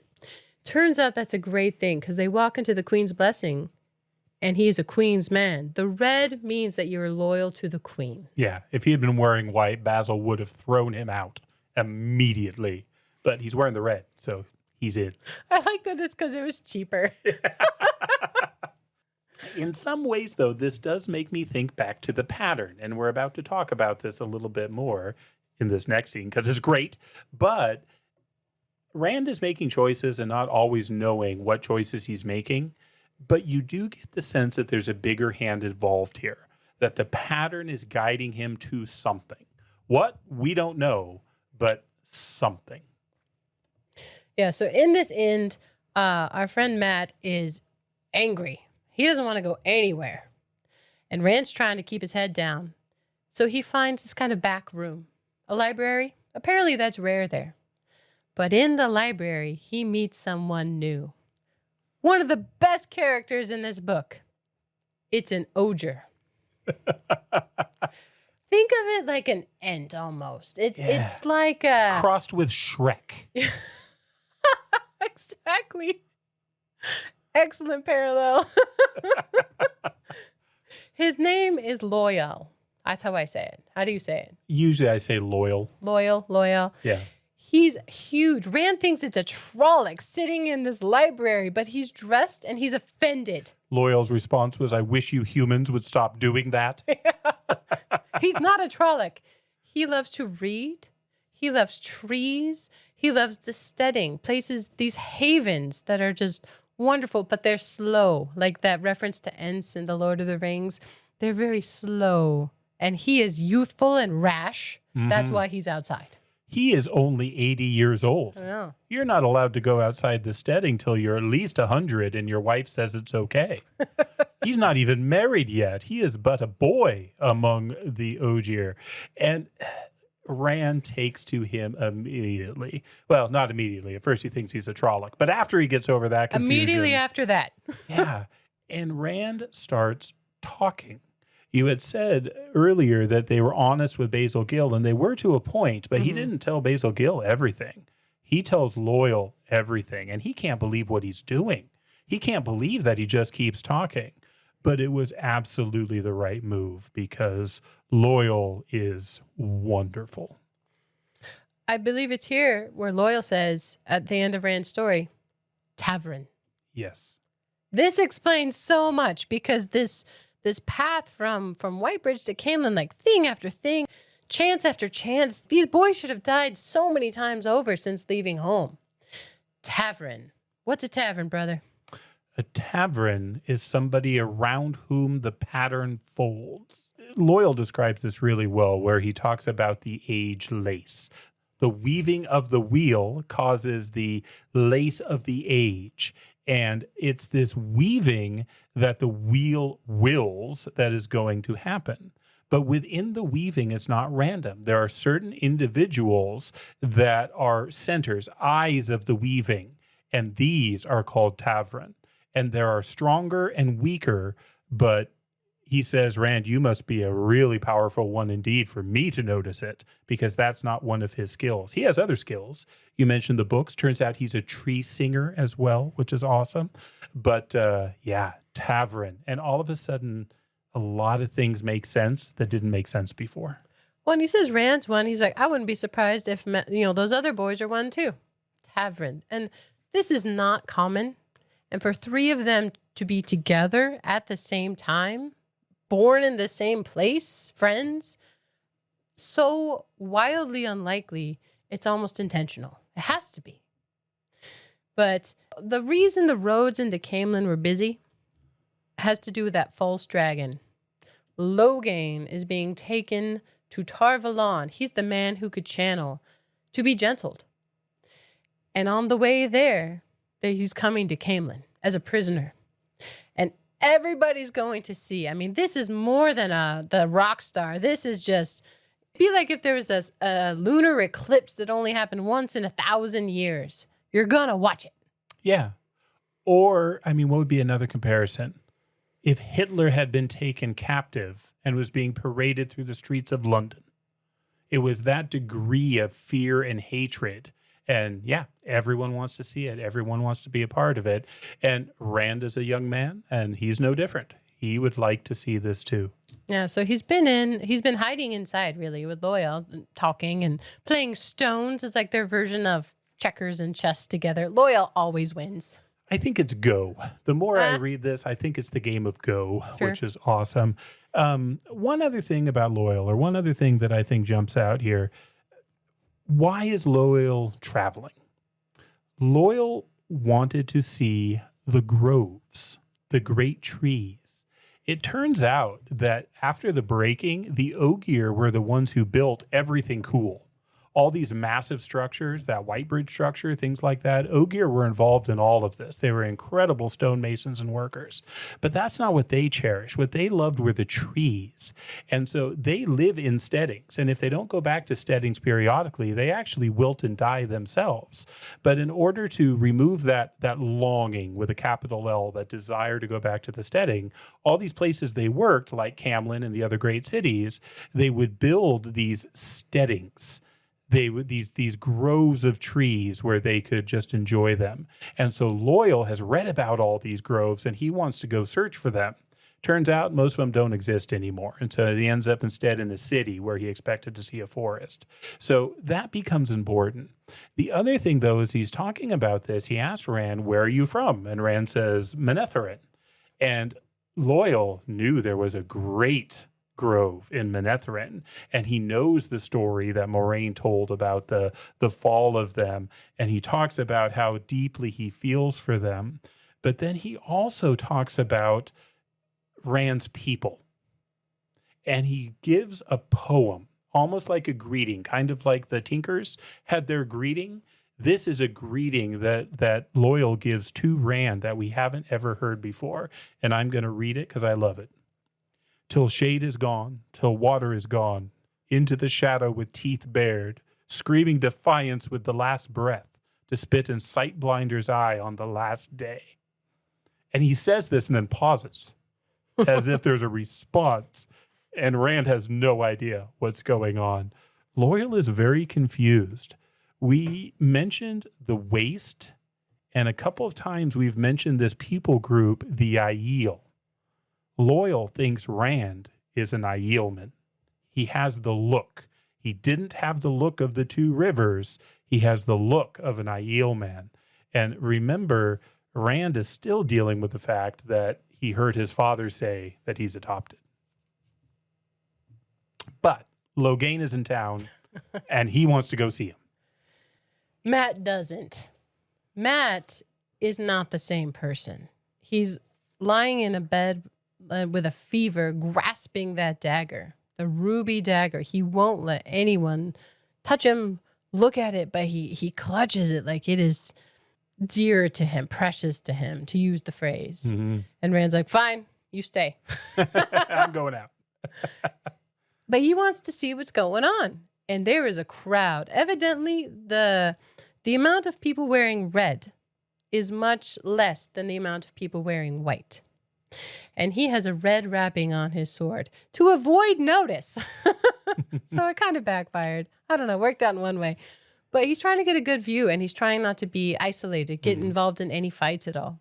But that's hard because he's standing in a place where he thinks he's got a good location, and all of a sudden this little guy, this dirty little beggar man that he doesn't know, doesn't recognize, points at him, shouts, and starts running for him. He splits. He doesn't want to be there, so he gives up his good spot, but he's looking for another spot, someplace where maybe he can like climb up and see. He climbs up a castle wall. It's like covered in grass and trees, and somehow, I mean, he's pretty physically able. He climbs up this thing because he can see down into the streets where this prison guard is carrying Logain through the streets. At some point, though, he hears a voice behind him, and he falls. He falls backwards. He falls into a garden. And loses consciousness briefly. And when he wakes up, there's this beautiful young girl who is watching over him and tending him. And there's another guy who seems very kind and friendly, but clearly knows how to use the weapon at his side, who is standing right next to her. And this girl keeps trying to like bathe the cuts on his hands and take care of him. And Rand is just trying to get out of there. He just wants to leave. She will not be dissuaded, though. Like, she will help him. She evidently likes to heal. It reminds me of Nynaeve, where she's going to help him. He's got a bump on his head. She's going to wrap it. She rips her nice dress like it's nothing. Like, she likes to care for people. And we learned that's her brother with her. And he's like, yeah, she's always doing this, bringing in stray animals and stuff. You're just another one. He's polite, though. He's like, not that I mean to imply you're an animal. But Rand wants to go. He's ready to leave because he knows he's going to get in trouble in this place. And then she says, oh, hold still. And Rand asks the brother, does she always get what she wants? And the brother's like, well, usually, yes. Don't you know? She's the daughter heir of Endor. She's a princess. This is the queen's son and daughter. Yeah. He has fallen into their private garden. Tavren. Yeah. He doesn't want to be there, but he can't figure out a way to get out. Before he can get out, somebody else shows up. And we've already heard these names from that very kind man who gave them the ride into Camlin. So we have Elaine, the daughter heir, the princess. We have the Prince of the Sword, Gawain. And then we have their half-brother, Galad. And Galad shows up. And Galad is a fascinating character. He is described as the most beautiful man anyone has ever seen. This dude apparently is just gorgeous. But he's also strong, he's also fit, he's also dangerous, and he has a moral code of iron. He will always do what is right, is the way it's quoted. No matter who it hurts or who it helps, he will always do the right thing. And in this case, the right thing is for him to go tell the guards. So he does. Yeah. Elaine is not cool with this. She does not always do the black and white right thing in that way. She sees some gray area. This guy fell in the garden on accident. She was helping him. Galad goes and tells the guards, who tell the queen. Apparently communications are very quick in this castle. Well, it's like the Secret Service. Yeah. I mean, this is a big deal. These are important people. And this guy's got a sword. Who's got a sword? Rand. Oh, This guy who's hanging out with the daughter heir not only has a sword, he's got a heron-marked blade. So he's dangerous. I like how they chat, though, and Elaine asks, where are you from? And the two rivers. Rand had heard that the queen ran the two rivers. Like, that's part of her domain. He says everyone in the two rivers would be shocked to learn it. Like, yeah, right. They'd not paid taxes. They'd not heard of a queen. Who knows how long? Yeah, the queen hadn't sent anybody out. I mean, no tax collectors, no soldiers, they were on their own. And so, yeah, to think that they're a part of this kingdom, well, that's odd. But Elaine and Gawain, they have to learn their peoples. They have to learn the areas they are in tutelage to be royals. And it's funny, Gawain is destined to be a warder. Elaine is destined to train with the Aes Sedai. This is just part of the process. The daughter heir of Andor, for time uncounted, goes to train to become an Aes Sedai. And normally this is an honorific because the Aes Sedai, in addition to channeling, are the master politicians of the world. They are kingmakers. They are deal brokers. They are negotiators. It is just understood that they are the powers behind the thrones. And so it's considered an honorific that the daughter heir of Camlin will go to train with them. But remember, you can't force somebody to channel. You either can or you can't. And so most of the queens that go to train in Tar Valon with the Aes Sedai do it because of the skills they learn there, not because they're ever going to channel. Elaine is different, though. Elaine can channel, and more than that, is going to be powerful. So she is not only going to be the queen, she is not only going to be Tar Valon trained, she is going to be an Aes Sedai in her own right. I believe it's at this point that the guards show up with bows pointed at Rand's chest, and both Elaine and her brother step in front of Rand. They put themselves between that danger and him. And they say he is under our protection. But either way, he's going to talk to the queen. Yeah. Rand al'Thor, some farm boy from the Two Rivers, is being called to talk to the queen. And he has no idea what he's doing, right? Who teaches anyone to bow? He doesn't know what he's supposed to do. He's still wearing a sword. But he gets taken into the throne room. He watches the other soldiers. He watches the captain of the guard and watches the way he bows. And so he bows in an identical way, which he gets some glares from, but apparently it's the right move. And then Elaine launches into this defense of him. How, she needs to have him here so she can learn more about her people. It's pretty funny. She plays it well. I like Gawain. He says, at least it isn't the Grand Hall. I never heard that Mother commanded anyone's head cut off from here. So they're worried for him. They play it off that he's under their protection. They can learn things from him. And it's interesting because, as you mentioned, the queen has an Aes Sedai. She has two people in this throne room that I think are really worth us mentioning. Again, these become people that we know well as the books progress. They're a bit part in this one, but the one is the Queen's Aes Sedai. This is Elida. She is the counselor to the Queen, and she is powerful. The other person in the room is the captain of her guards, the captain of her armies. This is Lord Gareth Bryn, and he is awesome. He is one of the great captains of this age. And then the queen herself really kind of overshadows both of them. She is royalty as royalty is meant to be. She rules in this throne room, but she has these two mighty counselors with her. So Aleida, the Aes Sedai, wears red. Those are the group self-selected as an Aes Sedai. You choose your color, and they kind of represent different things. Red, everybody knows, are the ones who hunt down men who can channel. And she's the one who's the queen's counselor. But she can also foretell certain things. The queen commands Aleida to foretell if she has one. Aleida does. She has a foretelling. This I foretell, Aleida replied, and swear under the light that I can say no clearer. From this day, Andor marches toward pain and division. The shadow has yet to darken to its blackest, and I cannot see if the light will come after. Where the world has wept one tear, it will weep thousands. This I foretell. This too I foretell. Pain and division come to the whole world, and this man, pointing at Rand, stands at the heart of it. I obey the queen. Rand says, I'm a shepherd from the two rivers, a shepherd. I mean, he insists. And like we said before, he doesn't look right. He doesn't look like he's from the two rivers. He looks like something else, and he has a heron-marked blade. Nothing about him fits where it should. But Morgase, the queen, says, you know what? He speaks like he's from the two rivers. And she lets him go. And Gareth Bryn steps in for him too, because he looks at the sword and says, yeah, that's his.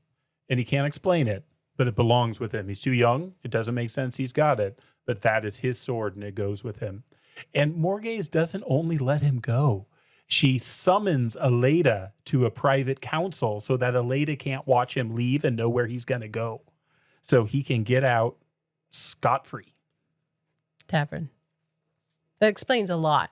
It does. It also helps, I think, that this is truly a great queen. So we see bad people in this book. We see evil people. Queen Morgase is not one. Morgase is a queen trying to do what's right, and she does what's right here. It's at the end here where even Elaine says, like, hey, if you wrapped a shofar around your head, you would look like an Elio. I've seen them. Mm-hmm. A shofar is like a head wrap. We also learned that she thinks he's cute. And he can't believe it. A princess? What? What? He runs away. Gets out the gates, runs away. All right. So I have loved this book up to this point, but I read this for the first time on my Kindle. And I can tell you right about now is where it hits 90% of the way through the book, because this is truly where I got swept away and knew that I was always going to love this because things are about to get really good. He goes back to the queen's blessing and says, I just met the queen. And everyone's like, sure you did. No, really? And these are queen's men, right? They would love nothing more than to meet the queen, but they do not believe it at all. Meanwhile, those white cloaks that are kind of everywhere, there's some in the town too. And they step in. And Basil Gill, this fat innkeeper, gets them out. Mm. His people, the people in this place are queen's men, and they're not going to put up with this mercenary army in there. And so there's this terror as this is happening as the white cloaks are coming in. But then Rand is kind of hiding in the back away from them, and he hears that somebody's asking for him by name. He's like, well, I didn't give my name to... they're there. Lan and Moraine and Egwene and Nynaeve, they all are there. They're all together again. This group that split at Shadar Logoth have now all come together, except for Tom. Tom is the only one lost, but everybody else is together in the inn, and there is so much joy. Briefly, they ask, where's Matt? And when Moraine sees him, she hisses again. She hissed when she learned about Mordith's name. She sees Rand and can see he is being consumed. Rand was afraid before and knew Matt was off. Mm-hmm. But this, he is being consumed by that evil that was in that city, that same evil. And as soon as he sees Moraine, Matt attacks her. attacks her with this blade, this dagger he stole from the city. Lan, again, is awesome. It says he went from the door to basically grabbing Matt's hand and blocking it without bothering to go over the distance in between. He was so fast to get there. And it's this incredible stare down because there's this dagger that's obviously poison and a dagger of death that is inches away from Moraine. Her face is deadpan. She's not moving or backing off. And Lan is just standing there holding it from going while Matt is snarling and trying to kill her. It describes how Matt is using all his strength and Lan is just appears effortlessly, just does not move an inch. Yeah. Not going to happen. Yeah. Moraine basically tells them to all go amuse themselves. She will deal with this. And there are some more meetings that happen here because this is where everyone else gets to meet Loyal, which is great. But eventually, whatever Moraine does upstairs, Matt comes back down. And he is acting more like himself than he has at any point since he picked up that dagger. But he's still got the dagger. It's in his belt. She says it would have killed him to take it away. But there's something we can do about it later. And Tarvalon. Okay, when there's more Aes Sedai around who can channel together, there's something we can do. But for now, he's at least back. Although here's where Rand notices Perrin's eyes. Perrin won't look people in the eye anymore. Like, are those yellow? So they've all had these experiences, and it takes them a while to figure out kind of where each of them is now. Mm-hmm. They've each grown and learned some things and have been hurt by things. And they start sharing their stories. They start talking about what they've experienced, and they start opening up in ways that they haven't before. The story from the Tinkers about the Eye of the World comes out. They start telling about their dreams. Moraine has not heard all these dreams before, but she starts hearing about them, this idea of the eye of the world. The eye of the world will not serve you. And Moraine starts putting some things together. We don't yet understand what she's putting together, but she is starting to make connections. And then Loyal. And Moraine sees this all as the weaving of the pattern. Everything is brought together in such a way that there is something they need to do, and it centers around the eye of the world. The eye of the world, we learn, is somehow a place, but also a thing, and it's north, way north in the great blight beyond the borderlands. We're in the south right now. We are so far away from that. There's no way that they could get there in any sort of timely manner, but they've just met Loyal. And Moraine says, surely a well-read Ogier like yourself knows about the ways. And the ways are going to be the way they travel in the nick of time to where they need to go to do we still don't know what. But Loyal shuts that down immediately. He says they're evil. They were wonderful. And there's many questions about it. And they were made by men who could channel before the taint. And they're a way of moving between places, from steading to stending. They almost bend space and time. They're really cool. It's like if Moria was a time travel place, yes. a space bending from the Lord of the Rings. But I just picture Escher paintings. Yes. It's that sort of reality warping way, but of traveling vast distances very, very quickly. Loyal says, you can't use them.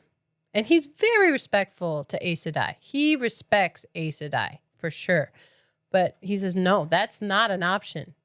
They're evil now. They were tainted. They were broken. They were turned into something evil. That's why it's shocking that the Trollocs have been using them. Nobody's used them in centuries. But the Trollocs, that's how they got to Two Rivers. That's how they followed these boys from town to town so quickly. They haven't taken the long road. Moraine, though, is not to be argued with. When Moraine has a plan, that plan is going to happen. She says the green man must be warned. Again, who's the green man? Yeah, I haven't heard of him before. It's just incrementally, there's always something new. She knows so much of the story and the context and the prophecies about things.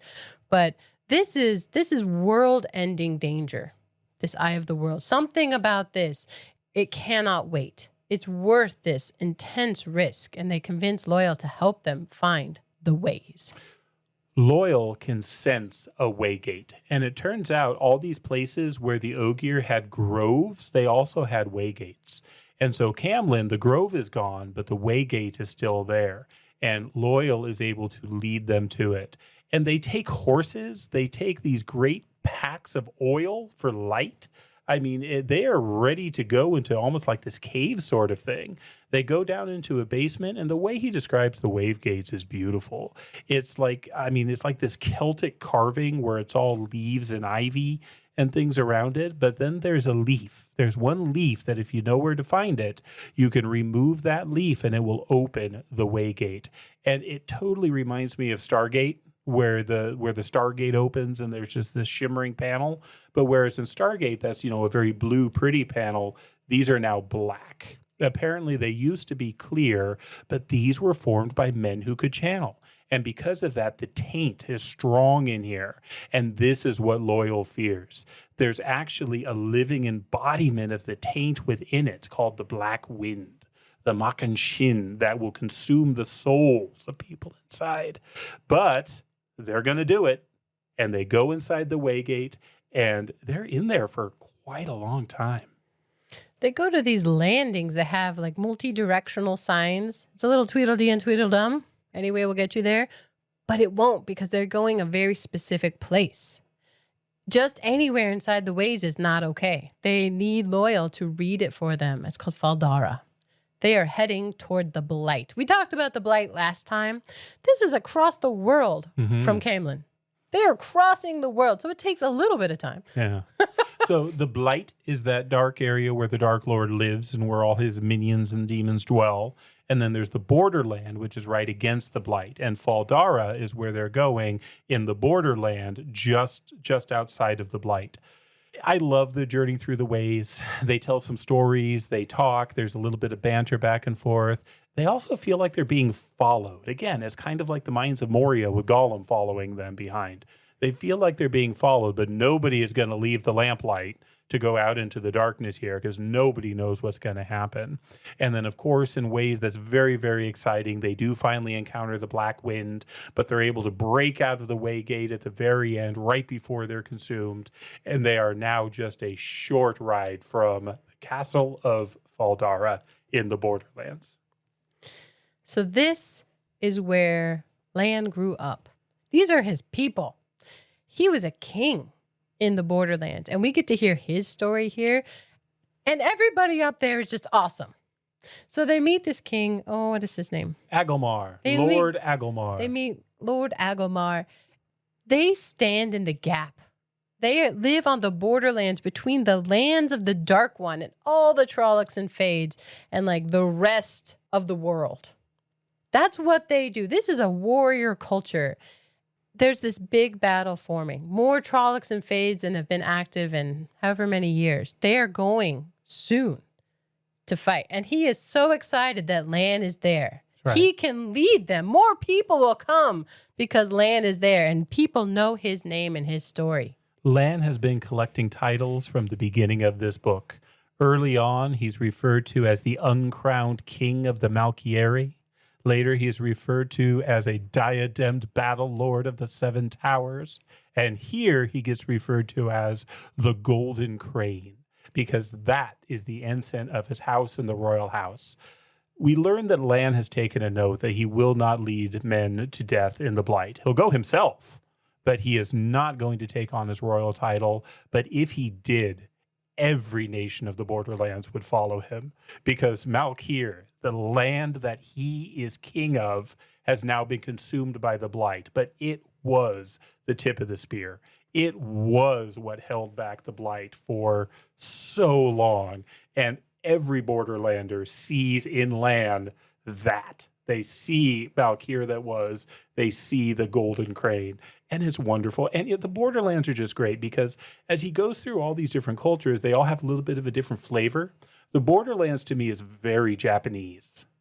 It's very ritual, very samurai. I mean, Lan and Agelmar start talking poetry back and forth at each other. They have top knots. It's all about courtesy and politeness, but everything is also very severe and clear. No man is allowed to wear a hood in the town. The streets are all lit very brightly because Fades, half men, can hide if you don't do that. And so this is it's a whole nation on a perpetual war footing, which is why it is so crazy and so weird that this mad beggar man happens to sneak through the gate and almost make it to Lord Agelmar himself. That beggar man is recognized. It is Padden Fane, the peddler from the very beginning back in the Two Rivers, looking much better then. Rand met him at Barillon. A beggar ran after Rand in Camelin. And somehow he followed them through the ways. This peddler isn't just a peddler. And Moraine recognizes it immediately. And she's like, I have to speak to him now. He's almost slavering and whimpering all the time. Like, I want to walk in the light. But he is a darker friend. He's darker than anybody else that they've met so far on this trip. And then he'll flip, though, because he has that persona, but then he'll switch to this kind of lordly, demanding, domineering voice. It's like there's multiple people in this one person. And Moraine teaches us a lot right now. Well, Rand all this time is wondering, what does he know? Because they still don't know why they're important, these boys. What does Padden Fane know? He knew them back home. Moraine finds out. He's been hunting them for years and years. Target on their back. He is as broken as you can be. He is a dark friend to the core. He has sold his soul to the Dark Lord, and the Dark Lord has used him. Because Padden Fane, as a peddler, would go around to all these villages. He found these boys and told the Dark Lord about it, and the Dark Lord says that he was then sifted. They did something to them so that now he could track them. There is something about the essence of Padden Fane that he could track these boys. But he also followed the Fades and the Trollocs into Shadar Logoth. And when he was in Shadar Logoth, he too met Mordeith. And Mordeith has consumed him. So now we have this combination of two evils.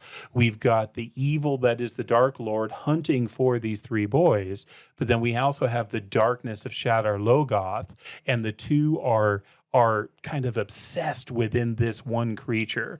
And it is disturbing and messed up, and I am so glad that right now he is imprisoned in Faldara Keep. Didn't the wind and the waves like run away from him? It recognized him. It talked to him. It was similar to him. And so this little grimy beggar is disturbing and dark. But Moraine is able to learn from him how much the Dark One knows and how much the Dark One wants these three boys.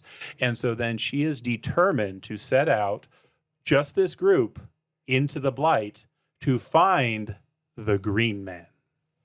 So Lan has to tell these friends and warriors who are going to fight, no. My role is elsewhere. We too are fighting. We have a battle to fight, but it's not with you this day. And so they are escorted north into the Blight. I like that one of the warriors, he's bummed that he's set to guide them because he's going to miss the battle. Mm-hmm. He's like, oh, I can't even go kill Trollocs today. He's going to miss the whole thing. Well, and I can't remember if it's Egwene or one of them asked him, like, well, why are you so eager to do that? And his response is very simple. It's who I am, lady. I mean, he is a borderlander soldier.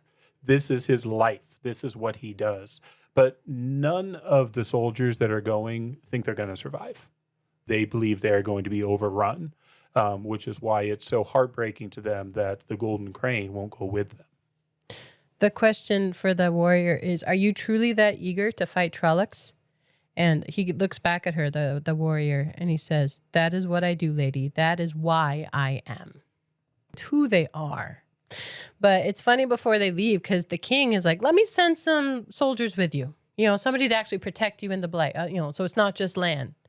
Especially not these farm boys. And Moraine tells the king, these boys are the ones who are going to fight the battle at the Eye of the World. This freaks out Lord Agelmar. He was not expecting that. Because in his mind, the only thing that can fight this battle is the one power.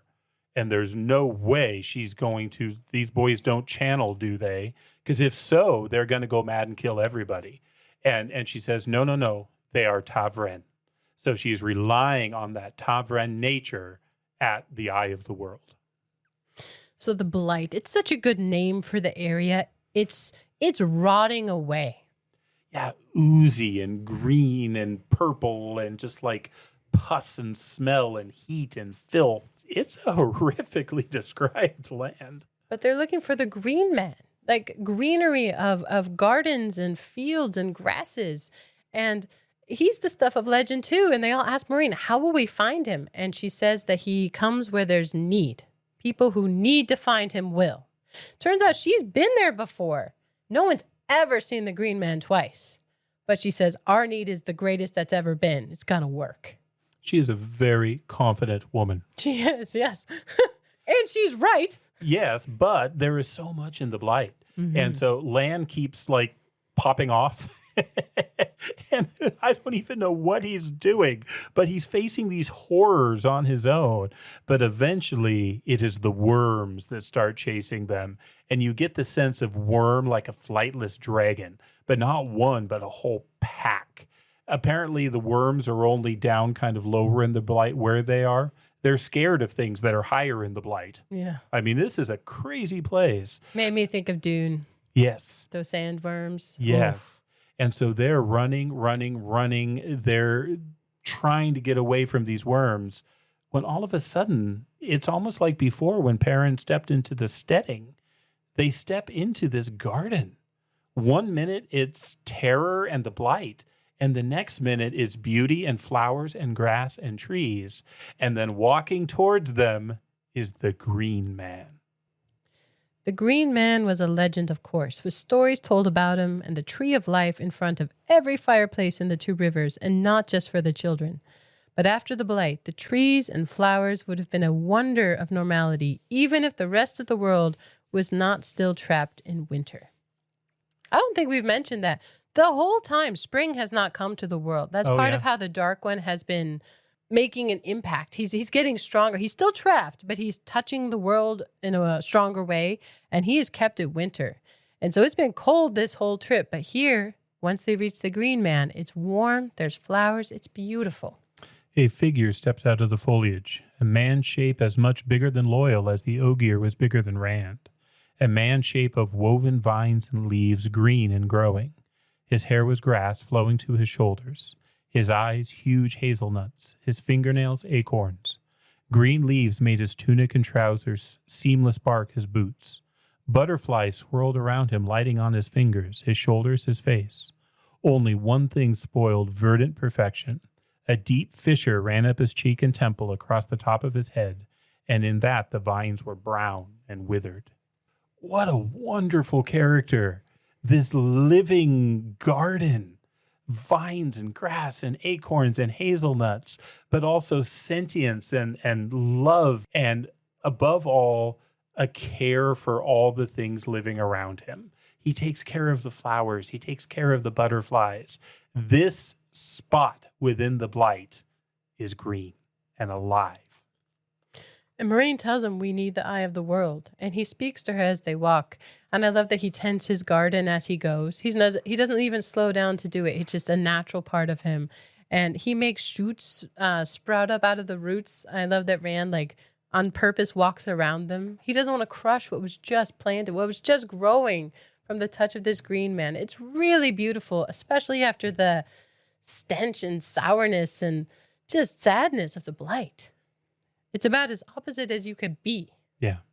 The Green Man, though, does lead them to the eye of the world, but he doesn't like going near it. He says, I was set to guard this, but I feel myself being unmade as I go near it. And his speech is interesting because you get the sense that fissure in his head was an injury he took where he's not all there. There are things he can't put together. There's things he can't say quite right, but he's got a task and he's been doing it since the breaking, since he was set this task. And so then they go to a cave because Moraine asked to see the eye of the world. Into the heart of the spring forest, the Green Man took them to an arched opening in the side of a hill. It was a simple stone arch, tall and white, and on the keystone was a circle halved by a sinuous line, one half rough, the other smooth, the ancient symbol of Aes Sedai. And And Eve asks, is that what we're here for? And Matt's like, I'd like to see the tree of life. Not interested in that. Where's the tree of life? Yeah. But they are there for the eye of the world. And it's only at this point, near the end, when I think it's Matt's like, well, what is it? They've been looking for it this whole time, or the mention of it in their dreams. What is the thing? And Moraine tells them it is Sidene, the essence of Sidene, the male half of the one power, but pure. This is a well of the male half of the one power with no taint. There is power here to make the world again, or power here to break the world, if channeled by a male user that knows what he's doing. She describes that many Aes Sedai died to purify this. Men and women working together under the power gave their lives to generate this well of pure Sidene, because they knew it would be necessary at some point in the future, but we still don't know for what. Meanwhile, Rand is terrified. I mean, they're all uncomfortable by the idea of male channeling power, but his skin is prickling. He backs up against the wall. He's rushing to get out. He feels something happening here.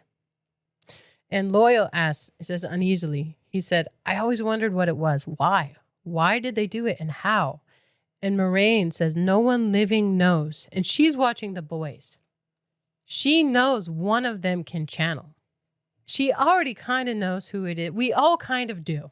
If you read it, maybe not from our telling, but here she's finding out for sure who it is. Which of these boys will be the dragon? But none of them want it. No. Nor do they even know that's why they're there. But nothing much seems to be happening in the cave, so they all leave it. They all walk away from it. None of them are really comfortable there. And this is where we hear a voice. I have found you at last. And two men step forward. And it's just so good. Initially, Rand thinks it's Baltamon from his dreams. But it's these two men, faces hidden with their cowls, and neither of their cloaks was the color of dried blood. In his dream, Baltamon's cloak is always the color of dried blood. But they don't look right.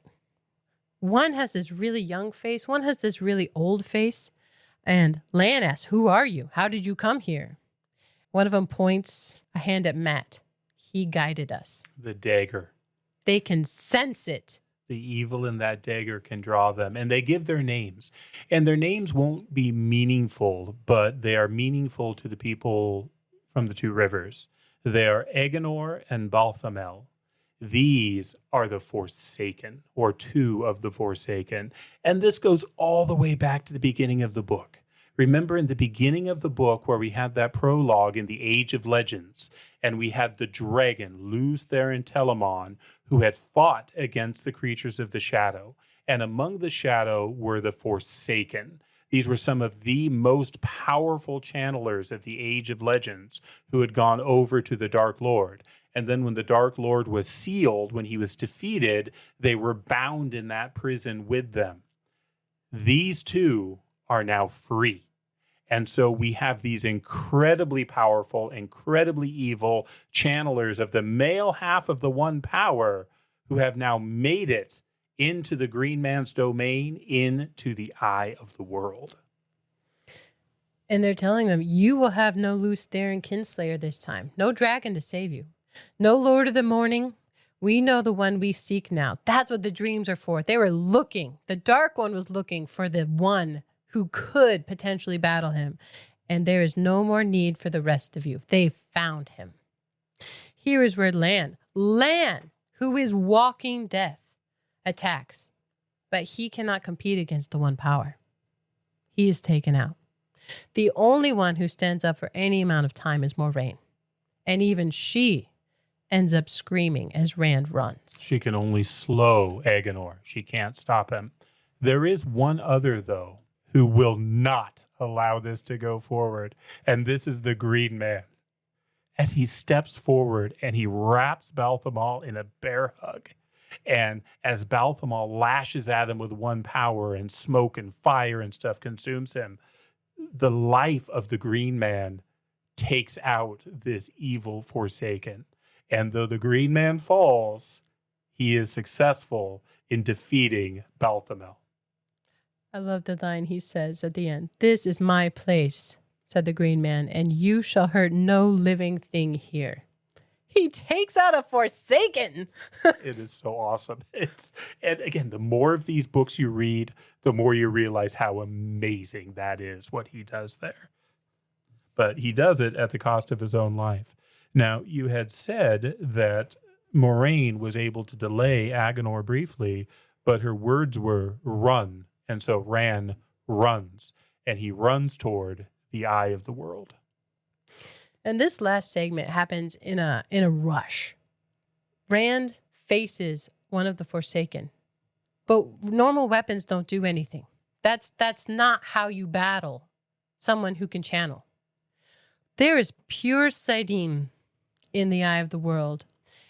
And it's not even conscious. This is something that he feels, that prickling in his skin that he has felt before when things happen. The lightning bolt that shattered the window when him and Matt needed a way to escape. These were evidences that he was already reaching out toward the power.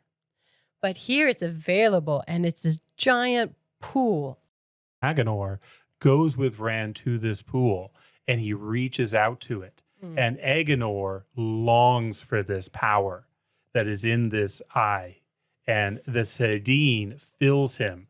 But Rand also reaches out for it, and he is able to take the power. Agenor is not willing for Rand to have any of it. And so Agenor takes more and more and more of this well of power into himself, and it destroys him. He cannot handle this much of the one power.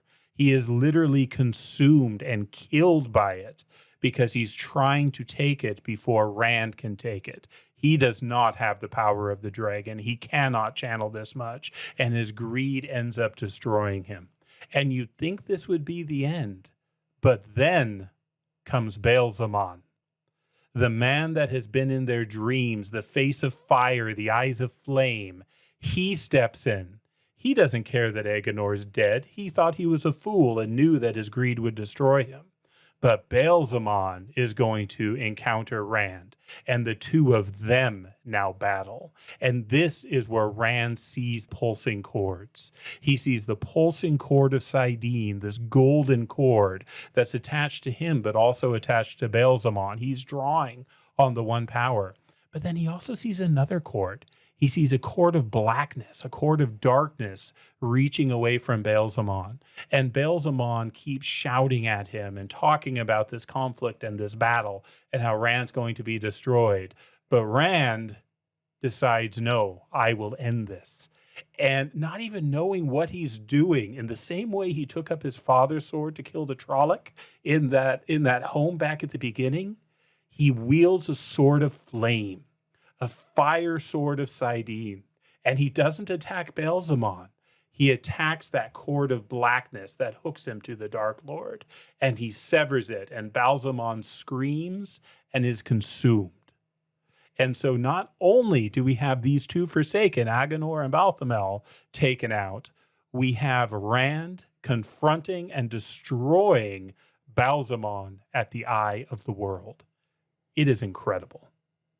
It's at this moment, though, where Rand is no longer on the hilltop. He quivers with the light that suffused him, and his mind would not work. Light and heat blinded it, the light. In the midst of the void, the light blinded his mind, stunned him with awe, and he finds himself on a mountain pass. And he's in the sky looking down at the tail end of a bloody battle.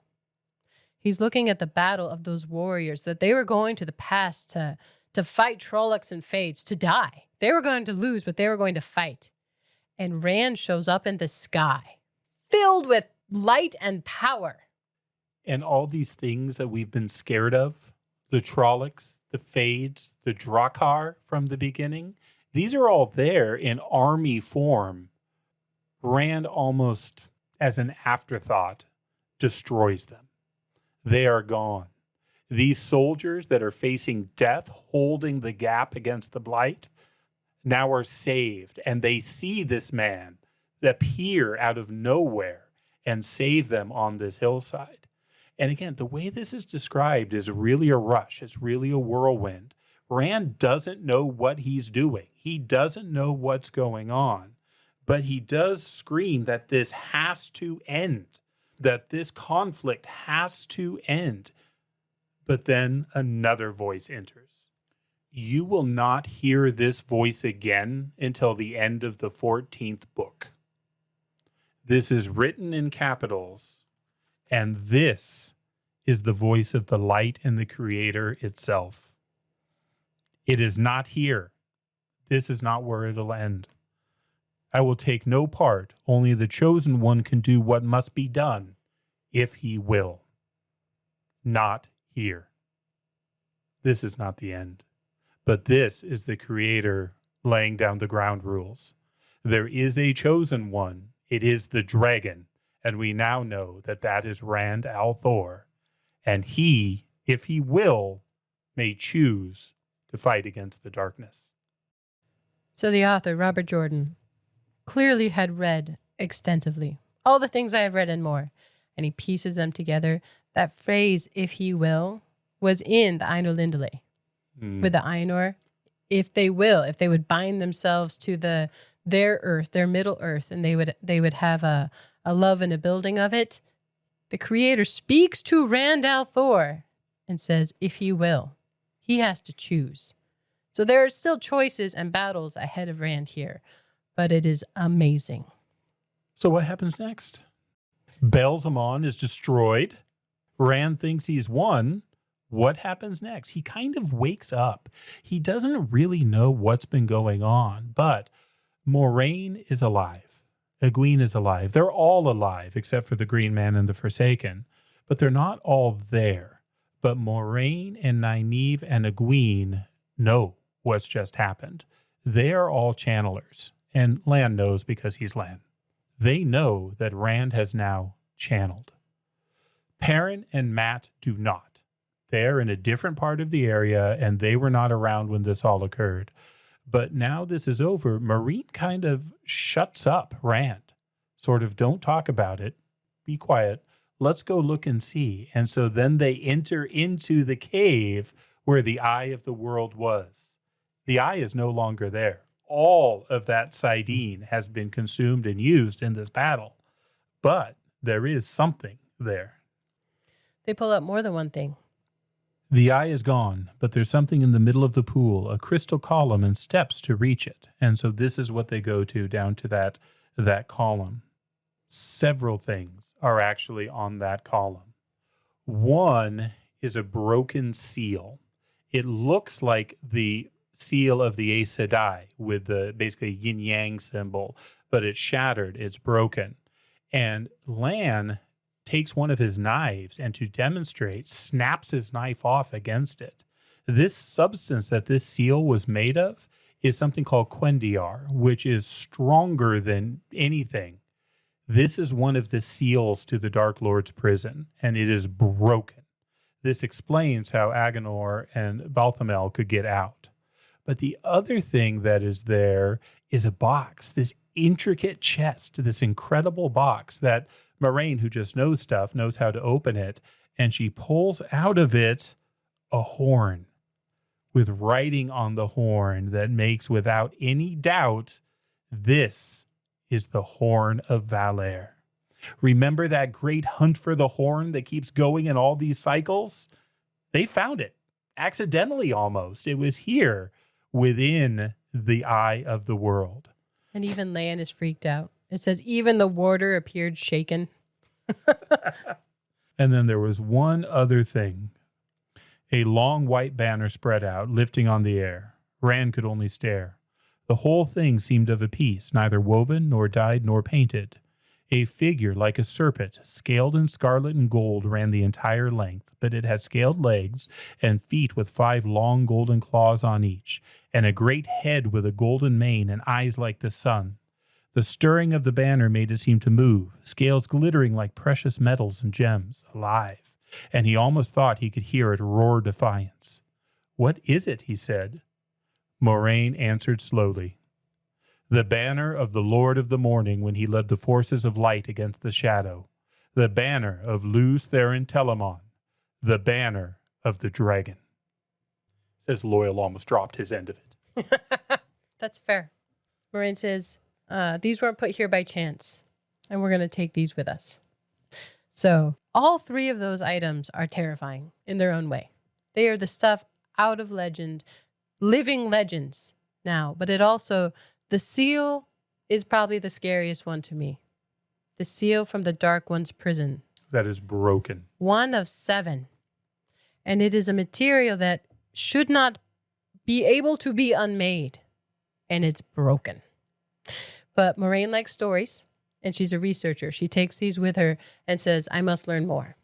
She gives the horn to Lord Agelmar. His eyes pop out of his head when he realizes what's being given to him. But one other thing has to happen before they leave. And again, we've said how much we love Loyal. Loyal is such a great character because remember, the Green Man has held the blight back. This garden that he kept was only there because of his power, his ability to hold back the blight. The Green Man is now dead. The reason he was tasked for holding this is gone. But when the Green Man died, he did pop back up as an oak tree. They ride by on their way back through the blight, and Loyal says, it is not right. It is not right that Tree Brother should fall to the blight. Not right. Loyal sings a song to preserve this tree. He is an ogier. They have power over the trees, especially Loyal, who's read and loves the trees. He preserves it. This small piece of the blight where the Green Man served and died and sacrificed himself is preserved. Mm-hmm. The blight will not take it. And I love Lan's response. You're a good man, Ogier. Which from Lan is awesome. But he's not a man. Not a man. And Rand this whole time in his mind, he's like, it shouldn't be like this. Why isn't it good? We won. We did something good. But it feels bad. Moraine is hurt. She's recovering. Everyone kind of got knocked down and battered about in the battle. And the Green Man had died. So this great triumph is bittersweet. Mm-hmm. And now Rand knows he can channel. And so now Rand knows he is cursed to go mad, to kill everyone around him. That's what Luz Theron did. And he's wondering why this Aes Sedai isn't gentling him. Because that's what she should do. That's what you do to men who can channel. And so, yeah, it is an awkward situation following on this great triumph. Like Moraine says, we struck a mighty blow at the Dark One. The shadow will be a long time recovering. And Matt's like, what did we do? He missed the whole thing. That's not his path. But they do get back to Faldara and get some rest there. And it ends with Rand on a balcony thinking, what's he going to do next? What would you do? Doomed to go mad. You have all this power, but you don't know how to wield it. And Egwene comes to talk to him. And he basically says he's not going to Tarvalon. He's not interested in being gentled by Aes Sedai. And he's so grateful to her because she, too, doesn't want that for him. She cares about him. This particular book does end, though, from Moraine's point of view. And she's the prime driver behind this book, so it makes sense. And so this last paragraph is, I think, illuminating. It says, in Agelmar's private garden, under a thick bower dotted with white blossoms, Moraine shifted on her bedchair. The fragments of the seal lay on her lap, and the small gem she sometimes wore in her hair spun and glittered on its gold chain from the ends of her fingers. The faint blue glow faded from the stone, and a smile touched her lips.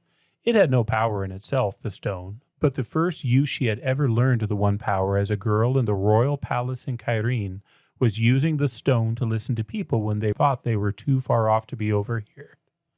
The prophecies will be fulfilled, the Aes Sedai whispered. The dragon is reborn. She was eavesdropping on Rand and Egwene talking. She knows Rand is the dragon. Yes, men should not channel, but he is not just any man. This is the dragon, and this is fulfillment of prophecy. And is this a dangerous game? Absolutely.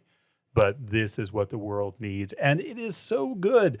Thank you, Jody, for going through this book with me. I love Wheel of Time so much. And again, this isn't even my favorite book in the series, but it's a wonderful start and it lays the groundwork. And I think it's worth reading and it's just a great story. It's important to note, he's not a false dragon. He is the dragon reborn. And there's a difference there. He's also Tavern, and this idea that the pattern can weave around him. And remember, he's not the only important one. So much of this is about figuring out who it is, who's the main guy. But Perrin and Matt are important too, as are Nynaeve and Egwene. I mean, they all have their stories, and he blends them incredibly well. It's so good. I'm going to end this with another one of the prophecies of the dragon. And it came to pass in those days, as it had come before and would come again, that the dark lay heavy on the land and weighed down the hearts of men. And the green things failed and hope died. And men cried out to the Creator, saying, O light of the heavens, light of the world, let the promised one be born of the mountain, according to the prophecies, as he was in ages past and will be in ages to come. Let the prince of the morning sing to the land that green things will grow and the valleys give forth lambs. Let the arm of the Lord of the dawn shelter us from the dark, and the great sword of justice defend us. Let the dragon ride again on the winds of time. And with that, we'll turn the page, and we hope you join us for the next chapter.